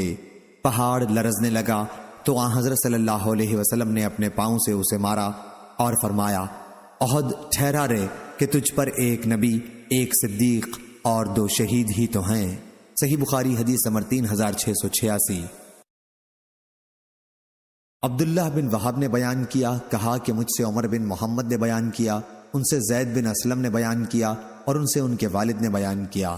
انہوں نے کہا کہ عبداللہ بن عمر رضی اللہ عنہ نے مجھ سے اپنے والد حضرت عمر رضی اللہ عنہ کے بعض حالات پوچھے جو میں نے انہیں بتا دیے، تو انہوں نے کہا رسول اللہ صلی اللہ علیہ وسلم کے بعد میں نے کسی شخص کو دین میں اتنی زیادہ کوشش کرنے والا اور اتنا زیادہ سخی نہیں دیکھا، اور یہ خصائل حضرت عمر بن خطاب پر ختم ہو گئے۔ صحیح بخاری حدیث نمبر 3687۔ حماد بن زید نے بیان کیا، ان سے ثابت نے اور ان سے حضرت انس بن مالک رضی اللہ عنہ نے کہ ایک صاحب ذوالنحو یسرا یا ابو موسیٰ نے رسول اللہ صلی اللہ علیہ وسلم سے قیامت کے بارے میں پوچھا کہ قیامت کب قائم ہوگی؟ اس پر آپ نے فرمایا تم نے قیامت کے لیے تیاری کیا کی ہے؟ انہوں نے عرض کیا کچھ بھی نہیں سوائے اس کے کہ میں اللہ اور اس کے رسول سے محبت رکھتا ہوں۔ حضرت صلی اللہ علیہ وسلم نے فرمایا کہ پھر تمہارا حشر بھی انہی کے ساتھ ہوگا جن سے تمہیں محبت ہے۔ حضرت انس رضی اللہ عنہ نے بیان کیا کہ ہمیں کبھی اتنی خوشی کسی بات سے بھی نہیں ہوئی جتنی آپ کی یہ حدیث سن کر ہوئی کہ تمہارا حشر انہی کے ساتھ ہوگا جن سے تمہیں محبت ہے۔ حضرت انس رضی اللہ عنہ نے کہا کہ میں بھی رسول اللہ صلی اللہ علیہ وسلم سے اور حضرت ابو بکر و عمر رضی اللہ عنہ سے محبت رکھتا ہوں، اور ان سے اپنی اس محبت کی وجہ سے امید رکھتا ہوں کہ میرا حشر انہی کے ساتھ ہوگا، اگرچہ میں ان جیسے عمل نہ کر سکا۔ صحیح بخاری حدیث نمبر 3688۔ ابراہیم بن سعد نے بیان کیا، ان سے ان کے والد نے، ان سے ابو سلمہ نے، اور ان سے حضرت ابو ہریرہ رضی اللہ عنہ نے بیان کیا کہ رسول اللہ صلی اللہ علیہ وسلم نے فرمایا تم سے پہلی امتوں میں محدث ہوا کرتے تھے، اور اگر میری امت میں کوئی ایسا شخص ہے تو وہ عمر ہیں۔ زکریا بن زائدہ نے اپنی روایت میں سعد سے یہ بڑھایا ہے کہ ان سے ابو سلمہ نے بیان کیا اور ان سے حضرت ابو ہریرہ رضی اللہ عنہ نے کہ نبی کریم صلی اللہ علیہ وسلم نے فرمایا تم سے پہلے بنی اسرائیل کی امتوں میں کچھ لوگ ایسے ہوا کرتے تھے کہ نبی نہیں ہوتے تھے اور اس کے باوجود فرشتے ان سے کلام کیا کرتے تھے، اور اگر میری امت میں کوئی ایسا شخص ہو سکتا ہے تو وہ حضرت عمر ہیں۔ صحیح بخاری حدیث نمبر 3689۔ لیث نے بیان کیا، انہوں نے کہا ہم سے عقیل نے بیان کیا، ان سے ابن شہاب نے، ان سے سعید بن مسیب اور ابو سلمہ بن عبد الرحمن نے بیان کیا کہ ہم نے حضرت ابو ہریرہ رضی اللہ عنہ سے سنا، وہ بیان کرتے تھے کہ رسول اللہ صلی اللہ علیہ وسلم نے فرمایا کہ ایک چرواہا اپنی بکریاں چرا رہا تھا کہ بھیڑیے نے اس کی ایک بکری پکڑ لی، چرواہے نے اس کا پیچھا کیا اور بکری کو اس سے چھڑا لیا، پھر بھیڑیا اس کی طرف متوجہ ہو کر بولا درندوں کے دن اس کی حفاظت کرنے والا کون ہوگا جب میرے سوا اس کا کوئی چرواہا نہ ہوگا؟ صحابہ رضی اللہ عنہم اس پر بول اٹھے سبحان اللہ۔ حضرت صلی اللہ علیہ وسلم نے فرمایا کہ میں اس واقعے پر ایمان لایا اور ابو بکر و عمر رضی اللہ عنہما بھی، حالانکہ وہاں ابو بکر و عمر موجود نہیں تھے۔ صحیح بخاری حدیث نمبر 3690۔ لیث بن سعد نے بیان کیا، ان سے عقیل نے، ان سے ابن شہاب نے بیان کیا، مجھ کو ابو امامہ بن سہل بن حنیف نے خبر دی، اور ان سے حضرت ابو سعید خدری رضی اللہ عنہ نے بیان کیا کہ میں نے رسول اللہ صلی اللہ علیہ وسلم سے سنا، آپ نے فرمایا کہ میں نے خواب میں دیکھا کہ کچھ لوگ میرے سامنے پیش کیے گئے جو قمیص پہنے ہوئے تھے، ان میں سے بعض کی قمیص صرف سینے تک تھی اور بعض کی اس سے بھی چھوٹی، اور میرے سامنے عمر پیش کیے گئے تو وہ اتنی بڑی قمیص پہنے ہوئے تھے کہ چلتے ہوئے گھسٹتی تھی۔ صحابہ رضی اللہ عنہم نے عرض کیا یا رسول اللہ آپ نے اس کی تعبیر کیا لی؟ حضور صلی اللہ علیہ وسلم نے فرمایا کہ دین مراد ہے۔ صحیح بخاری حدیث نمبر 3691۔ ایوب نے بیان کیا، ان سے ابن ابی ملیکہ نے اور ان سے مسعور بن مخرمہ نے بیان کیا کہ جب حضرت عمر زخمی کر دیے گئے تو آپ نے بڑی بے چینی کا اظہار کیا۔ اس موقع پر ابن عباس رضی اللہ عنہ نے آپ سے تسلی کے طور پر کہا، کیا اے امیر المومنین آپ اتنا گھبرا کیوں رہے ہیں؟ آپ رسول اللہ صلی اللہ علیہ وسلم کی صحبت میں رہے اور حضور صلی اللہ علیہ وسلم کی صحبت کا پورا حق ادا کیا، اور پھر جب آپ حضرت صلی اللہ علیہ وسلم سے جدا ہوئے تو حضور صلی اللہ علیہ وسلم آپ سے خوش اور راضی تھے۔ اس کے بعد ابو بکر رضی اللہ عنہ کی صحبت اٹھائی اور ان کی صحبت کا بھی آپ نے پورا حق ادا کر دیا، اور جب جدا ہوئے تو وہ بھی آپ سے راضی اور خوش تھے۔ آخر میں مسلمانوں کی صحبت آپ کو حاصل رہی، ان کی صحبت کا بھی آپ نے پورا حق ادا کیا، اور اگر آپ ان سے جدا ہوئے تو اس میں کوئی شبہ نہیں کہ انہیں بھی آپ اپنے سے خوش اور راضی ہی چھوڑیں گے۔ اس پر عمر رضی اللہ عنہ نے فرمایا، ابن عباس، تم نے جو رسول اللہ صلی اللہ علیہ وسلم کی صحبت کا اور حضرت صلی اللہ علیہ وسلم کی رضا و خوشی کا ذکر کیا ہے تو یقیناً یہ صرف اللہ تعالیٰ کا ایک فضل اور احسان ہے جو اس نے مجھ پر کیا ہے۔ اسی طرح جو تم نے ابو بکر رضی اللہ عنہ کی صحبت اور ان کی خوشی کا ذکر کیا ہے تو یہ بھی اللہ تعالیٰ کا مجھ پر فضل و احسان تھا، لیکن جو گھبراہٹ اور پریشانی مجھ پر تم طاری دیکھ رہے ہو وہ تمہاری وجہ سے اور تمہارے ساتھیوں کی فکر کی وجہ سے ہے، اور خدا کی قسم اگر میرے پاس زمین بھر سونا ہوتا تو اللہ تعالیٰ کے عذاب کا سامنا کرنے سے پہلے اس کا فدیہ دے کر اس سے نجات کی کوشش کرتا۔ حماد بن زید نے بیان کیا، ان سے ایوب نے بیان کیا، ان سے ابن ابی ملیکہ نے اور ان سے ابن عباس رضی اللہ عنہ نے کہ میں عمر رضی اللہ عنہ کی خدمت میں حاضر ہوا، پھر آخر تک یہی حدیث بیان کی۔ صحیح بخاری حدیث نمبر 3692۔ ابو اسامہ نے بیان کیا، کہا کہ مجھ سے عثمان بن غیاث نے بیان کیا، کہا کہ مجھ سے ابو عثمان نہدی نے بیان کیا، اور ان سے حضرت ابو موسیٰ اشعری رضی اللہ عنہ نے بیان کیا کہ میں مدینہ کے ایک باغ باراریس میں رسول اللہ صلی اللہ علیہ وسلم کے ساتھ تھا۔ ایک صاحب نے آ کر دروازہ کھلوایا، حضرت صلی اللہ علیہ وسلم نے فرمایا کہ ان کے لیے دروازہ کھول دو اور انہیں جنت کی بشارت سنا دو۔ میں نے دروازہ کھولا تو حضرت ابو بکر رضی اللہ عنہ تھے۔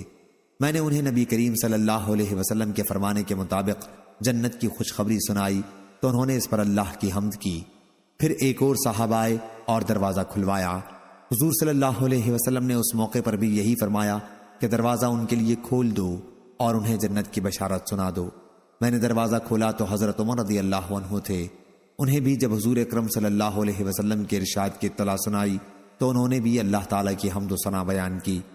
پھر ایک تیسرے اور صاحب نے دروازہ کھلوایا، ان کے لیے حضور اکرم صلی اللہ علیہ وسلم نے فرمایا کہ دروازہ کھول دو اور انہیں جنت کی بشارت سنا دو ان مصائب اور آزمائشوں کے بعد جن سے انہیں دنیا میں واسطہ پڑے گا۔ وہ حضرت عثمان رضی اللہ عنہ تھے۔ جب میں نے ان کو حضور صلی اللہ علیہ وسلم کے ارشاد کی اطلاع دی تو آپ نے اللہ کی حمد و ثنا کے بعد میں فرمایا کہ اللہ تعالیٰ ہی مدد کرنے والا ہے۔ یہ حدیث پہلے بھی گزر چکی ہے۔ صحیح بخاری حدیث نمبر 3693۔ عبداللہ بن وہب نے بیان کیا، کہا کہ مجھے حیوہ بن شریح نے خبر دی، کہا کہ مجھ سے ابو عقیل زہرہ بن معبد نے بیان کیا اور انہوں نے اپنے دادا حضرت عبداللہ بن ہشام رضی اللہ عنہ سے سنا تھا۔ انہوں نے بیان کیا کہ ہم ایک مرتبہ نبی کریم صلی اللہ علیہ وسلم کے ساتھ تھے۔ آپ اس وقت حضرت عمر بن خطاب رضی اللہ عنہ کا ہاتھ اپنے ہاتھ میں لیے ہوئے تھے۔ صحیح بخاری حدیث نمبر 3694۔ حماد بن زید نے بیان کیا، ان سے ایوب نے، ان سے ابو عثمان نے اور ان سے حضرت ابو موسیٰ رضی اللہ عنہ نے کہ نبی کریم صلی اللہ علیہ وسلم ایک باغ بارار ریس کے اندر تشریف لے گئے اور مجھ سے فرمایا کہ دروازے پر پہرا دیتا رہوں۔ پھر ایک صاحب آئے اور اجازت چاہی۔ حضور صلی اللہ علیہ وسلم نے فرمایا کہ انہیں اجازت دے دو اور جنت کی خوشخبری بھی سنا دو۔ وہ حضرت ابو بکر رضی اللہ عنہ تھے۔ پھر دوسرے ایک اور صاحب آئے اور اجازت چاہی۔ حضور نے فرمایا کہ انہیں بھی اجازت دے دو اور جنت کی خوشخبری سنا دو۔ وہ حضرت عمر رضی اللہ عنہ تھے۔ پھر تیسرے ایک اور صاحب آئے اور اجازت چاہی۔ حضور تھوڑی دیر کے لیے خاموش ہو گئے، پھر فرمایا کہ انہیں بھی اجازت دے دو اور دنیا میں ایک آزمائش سے گزرنے کے بعد جنت کی بشارت بھی سنا دو۔ وہ عثمان غنی رضی اللہ عنہ تھے۔ صحیح بخاری حدیث نمبر 3695۔ احمد بن سبیب بن سعید نے بیان کیا، کہا کہ مجھ سے میرے والد نے بیان کیا، ان سے یونس نے کہ ابن شہاب نے بیان کیا، کہا مجھ کو عروہ نے خبر دی، انہیں عبید اللہ بن عدی بن خیار نے خبر دی کہ مسور بن مخرمہ اور عبد الرحمن بن اسود بن عبد یغوث رضی اللہ عنہ نے ان سے کہا کہ تم حضرت عثمان رضی اللہ عنہ سے ان کے بھائی ولید کے مقدمے میں جسے حضرت عثمان رضی اللہ عنہ نے کوفہ کا گورنر بنایا تھا کیوں گفتگو نہیں کرتے؟ لوگ اس سے بہت ناراض ہیں۔ چنانچہ میں حضرت عثمان رضی اللہ عنہ کے پاس گیا، اور جب وہ نماز کے لیے باہر تشریف لائے تو میں نے عرض کیا کہ مجھے آپ سے ایک ضرورت ہے، اور وہ ہے آپ کے ساتھ ایک خیر خواہی۔ اس پر عثمان رضی اللہ عنہ نے فرمایا، بھلے آدمی، تم سے میں خدا کی پناہ چاہتا ہوں۔ امام بخاری رحمہ اللہ نے کہا، میں سمجھتا ہوں کہ معمر نے یوں روایت کیا، میں تجھ سے اللہ کی پناہ چاہتا ہوں۔ میں واپس ان لوگوں کے پاس آ گیا، اتنے میں حضرت عثمان رضی اللہ عنہ کا قاصد مجھ کو بلانے کے لیے آیا۔ میں جب اس کے ساتھ حضرت عثمان رضی اللہ عنہ کی خدمت میں حاضر ہوا تو انہوں نے دریافت فرمایا کہ تمہاری خیر خواہی کیا تھی؟ میں نے عرض کیا، اللہ سبحانہ و تعالی نے محمد صلی اللہ علیہ وسلم کو حق کے ساتھ بھیجا اور ان پر کتاب نازل کی۔ آپ بھی ان لوگوں میں شامل تھے جنہوں نے اللہ اور اس کے رسول کی دعوت کو قبول کیا تھا۔ آپ نے 2 ہجرتیں کی، حضور اکرم صلی اللہ علیہ وسلم کی صحبت اٹھائی اور آپ کے طریقے اور سنت کو دیکھا، لیکن بات یہ ہے کہ لوگ ولید کی بہت شکایتیں کر رہے ہیں۔ حضرت عثمان رضی اللہ عنہ نے اس پر پوچھا، تم نے رسول اللہ صلی اللہ علیہ وسلم سے کچھ سنا ہے؟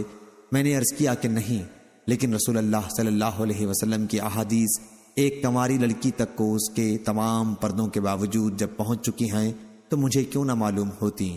اس پر حضرت عثمان نے فرمایا، اما بعد، بے شک اللہ تعالیٰ نے محمد صلی اللہ علیہ وسلم کو حق کے ساتھ بھیجا، اور میں اللہ اور اس کے رسول کی دعوت کو قبول کرنے والوں میں ہی تھا۔ حضور اکرم صلی اللہ علیہ وسلم جس دعوت کو دے کر بھیجے گئے تھے میں اس پر پورے طور سے ایمان لایا، اور جیسا کہ تم نے کہا 2 ہجرتیں بھی کی۔ میں حضور اکرم صلی اللہ علیہ وسلم کی صحبت میں بھی رہا ہوں اور آپ سے بیعت بھی کی ہے، پس خدا کی قسم میں نے کبھی آپ کے حکم سے سرتابی نہیں کی اور نہ آپ کے ساتھ کبھی کوئی دھوکہ کیا، یہاں تک کہ اللہ تعالیٰ نے آپ کو وفات دی۔ اس کے بعد ابو بکر رضی اللہ عنہ کے ساتھ بھی میرا یہی معاملہ رہا، اور حضرت عمر رضی اللہ عنہ کے ساتھ بھی یہی معاملہ رہا، تو کیا جب کہ مجھے ان کا جانشین بنا دیا گیا ہے تو مجھے وہ حقوق حاصل نہیں ہوں گے جو انہیں تھے؟ میں نے عرض کیا کہ کیوں نہیں؟ آپ نے فرمایا کہ پھر ان باتوں کے لیے کیا جواز رہ جاتا ہے جو تم لوگوں کی طرف سے مجھے پہنچتی رہتی ہیں، لیکن تم نے جو ولید کے حالات کا ذکر کیا ہے انشاءاللہ ہم اس کی سزا جو واجبی ہے اس کو دیں گے۔ پھر حضرت عثمان رضی اللہ عنہ نے حضرت علی رضی اللہ عنہ کو بلایا اور ان سے فرمایا کہ ولید کو حد لگائیں، چنانچہ انہوں نے ولید کو 80 کوڑے حد کے لگائے۔ صحیح بخاری حدیث نمبر 3696۔ یحییٰ نے بیان کیا، ان سے سعید نے، ان سے قتادہ نے اور ان سے انس رضی اللہ عنہ نے بیان کیا کہ نبی کریم صلی اللہ علیہ وسلم جب احد پہاڑ پر چڑھے اور آپ کے ساتھ ابو بکر، عمر اور عثمان رضی اللہ عنہ بھی تھے تو پہاڑ لرزنے لگا۔ آپ نے اس پر فرمایا، احد ٹھہر جا، میرا خیال ہے کہ حضور نے اسے اپنے پاؤں سے مارا بھی تھا کہ تجھ پر 1 نبی، 1 صدیق اور 2 شہید ہی تو ہیں۔ صحیح بخاری حدیث نمبر 3697۔ شاہزان نے بیان کیا، کہا ہم سے عبدالعزیز بن ابی سلمہ ماجشون نے بیان کیا، ان سے عبید اللہ نے، ان سے نافع نے اور ان سے عبداللہ بن عمر رضی اللہ عنہ نے بیان کیا کہ نبی کریم صلی اللہ علیہ وسلم کے عہد میں ہم حضرت ابو بکر رضی اللہ عنہ کے برابر کسی کو نہیں قرار دیتے تھے، پھر حضرت عمر رضی اللہ عنہ کو، پھر حضرت عثمان رضی اللہ عنہ کو، اس کے بعد حضور اکرم صلی اللہ علیہ وسلم کے صحابہ پر ہم کوئی بحث نہیں کرتے تھے اور کسی کو ایک دوسرے پر فضیلت نہیں دیتے تھے۔ اس حدیث کو عبداللہ بن صالح نے بھی عبدالعزیز سے روایت کیا ہے، اس کو اسماعیلی نے وصل کیا ہے۔ صحیح بخاری حدیث نمبر 3698۔ موسیٰ بن اسماعیل نے بیان کیا، کہا ہم سے ابو ایوانہ نے، کہا ہم سے عثمان بن موہب نے بیان کیا کہ مصر والوں میں سے ایک نامعلوم آدمی آیا اور حج بیت اللہ کیا، پھر کچھ لوگوں کو بیٹھے ہوئے دیکھا تو اس نے پوچھا کہ یہ کون لوگ ہیں؟ کسی نے کہا کہ یہ قریشی ہیں۔ اس نے پوچھا کہ ان میں بزرگ کون صاحب ہیں؟ لوگوں نے بتایا کہ یہ عبداللہ بن عمر ہیں۔ اس نے پوچھا، اے ابن عمر، میں آپ سے ایک بات پوچھنا چاہتا ہوں، امید ہے کہ آپ مجھے بتائیں گے۔ کیا آپ کو معلوم ہے کہ عثمان رضی اللہ عنہ نے احد کی لڑائی سے راہ فرار اختیار کی تھی؟ ابن عمر رضی اللہ عنہ نے فرمایا کہ ہاں ایسا ہوا تھا۔ پھر انہوں نے پوچھا، کیا آپ کو معلوم ہے کہ وہ بدر کی لڑائی میں شریک نہیں ہوئے تھے؟ جواب دیا کہ ہاں ایسا ہوا تھا۔ اس نے پوچھا، کیا آپ کو معلوم ہے کہ وہ بیعت رضوان میں بھی شریک نہیں تھے؟ جواب دیا کہ ہاں یہ بھی صحیح ہے۔ یہ سن کر اس کی زبان سے نکلا، اللہ اکبر، تو ابن عمر رضی اللہ عنہ نے کہا کہ قریب آ جاؤ، اب میں تمہیں ان واقعات کی تفصیل سمجھاؤں گا۔ احد کی لڑائی سے فرار کے متعلق گواہی دیتا ہوں کہ اللہ تعالیٰ نے انہیں معاف کر دیا ہے۔ بدر کی لڑائی میں شریک نہ ہونے کی وجہ یہ ہے کہ ان کے نکاح میں رسول اللہ صلی اللہ علیہ وسلم کی صاحبزادی تھیں اور اس وقت وہ بیمار تھیں، اور حضور اکرم صلی اللہ علیہ وسلم نے فرمایا تھا کہ تمہیں مریضہ کے پاس ٹھہرنے کا اتنا ہی اجر و ثواب ملے گا جتنا اس شخص کو جو بدر کی لڑائی میں شریک ہوگا، اور اسی کے مطابق مال غنیمت سے حصہ بھی ملے گا۔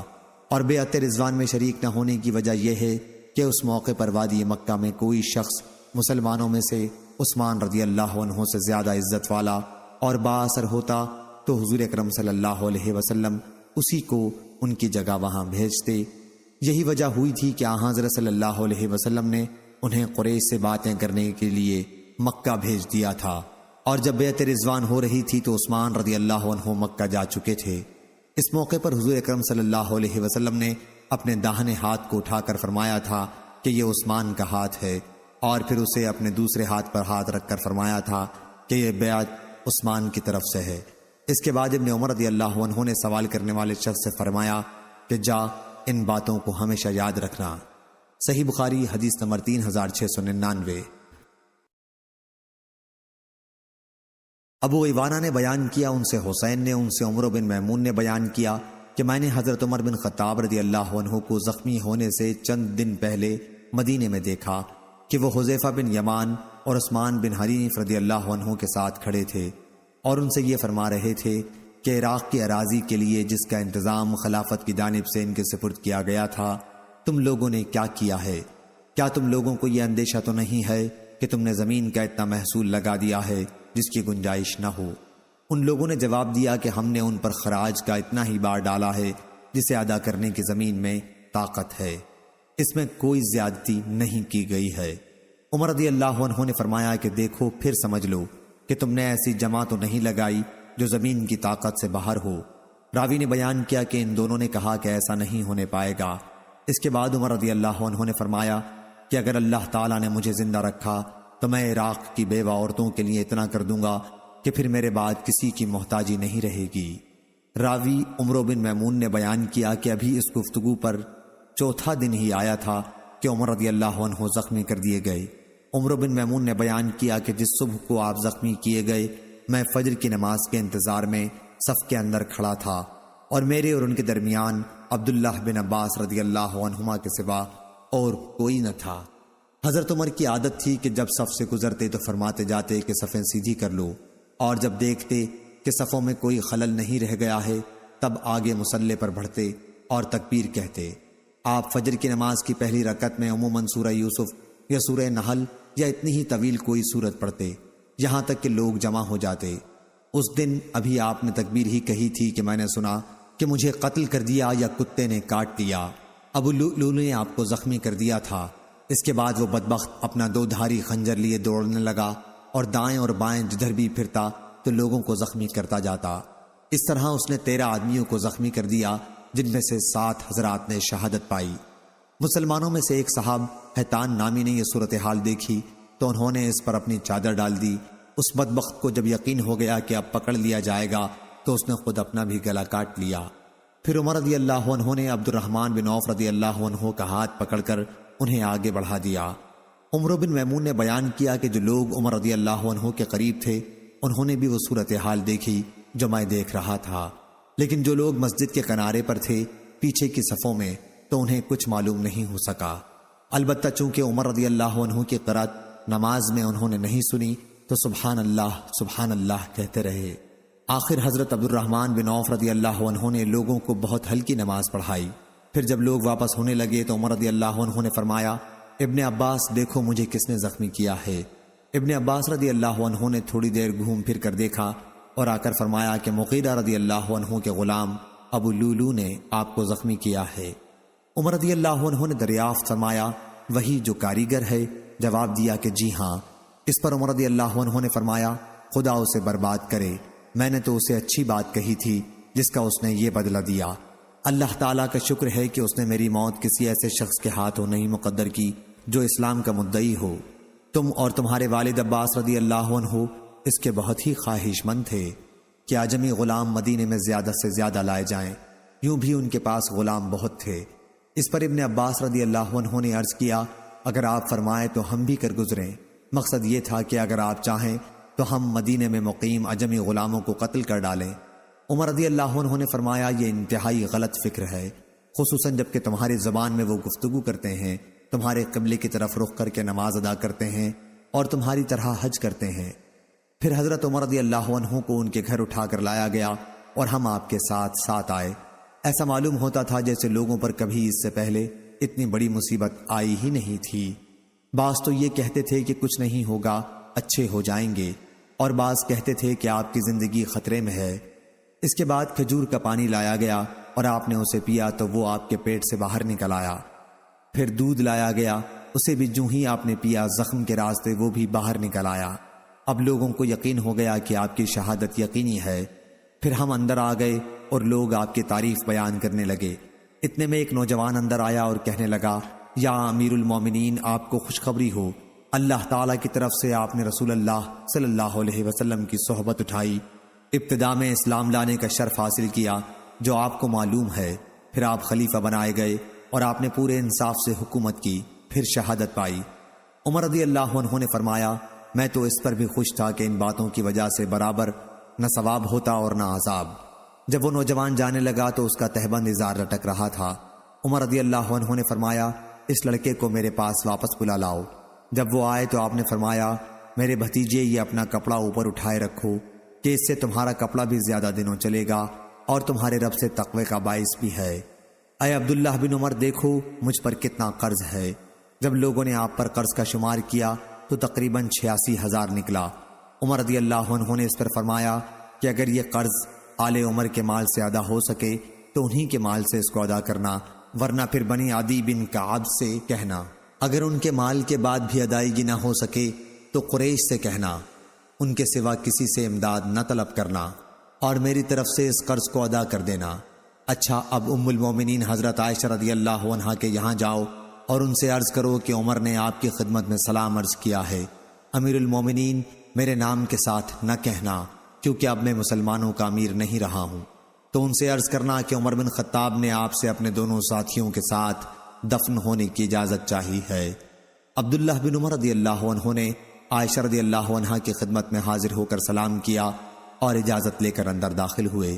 دیکھا کہ آپ بیٹھی رو رہی ہیں، پھر کہا کہ عمر بن خطاب رضی اللہ عنہ نے آپ کو سلام کہا ہے اور اپنے دونوں ساتھیوں کے ساتھ دفن ہونے کی اجازت چاہی ہے۔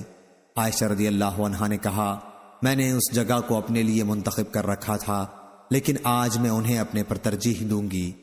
پھر جب ابن عمر رضی اللہ عنہ واپس آئے تو لوگوں نے بتایا کہ عبداللہ آ گئے، تو عمر رضی اللہ عنہ نے فرمایا کہ مجھے اٹھاؤ۔ ایک صاحب نے سہارا دے کر آپ کو اٹھایا۔ آپ نے دریافت کیا، کیا خبر لائے؟ کہا کہ جو آپ کی تمنا تھی اے امیر المومنین۔ حضرت عمر رضی اللہ عنہ نے فرمایا، الحمدللہ، اس سے اہم چیز اب میرے لیے کوئی نہیں رہ گئی تھی، لیکن جب میری وفات ہو چکے اور مجھے اٹھا کر دفن کے لیے لے چلو تو پھر میرا سلام ان سے کہنا اور عرض کرنا کہ عمر بن خطاب رضی اللہ عنہ نے آپ سے اجازت چاہی ہے۔ اگر وہ میرے لیے اجازت دے دیں تب تو وہاں دفن کرنا، اور اگر اجازت نہ دیں تو مسلمانوں کے قبرستان میں دفن کرنا۔ اس کے بعد ام المومنین حفصہ رضی اللہ عنہا آئیں، ان کے ساتھ کچھ دوسری خواتین بھی تھیں۔ جب ہم نے انہیں دیکھا تو ہم اٹھ گئے۔ آپ عمر رضی اللہ عنہ کے قریب آئیں اور وہاں تھوڑی دیر تک آنسو بہاتی رہیں۔ پھر جب مردوں نے اندر آنے کی اجازت چاہی تو وہ مکان کے اندرونی حصے میں چلی گئیں اور ہم نے ان کے رونے کی آواز سنی۔ پھر لوگوں نے عرض کیا، امیر المومنین، خلافت کے لیے کوئی وصیت کر دیجئے۔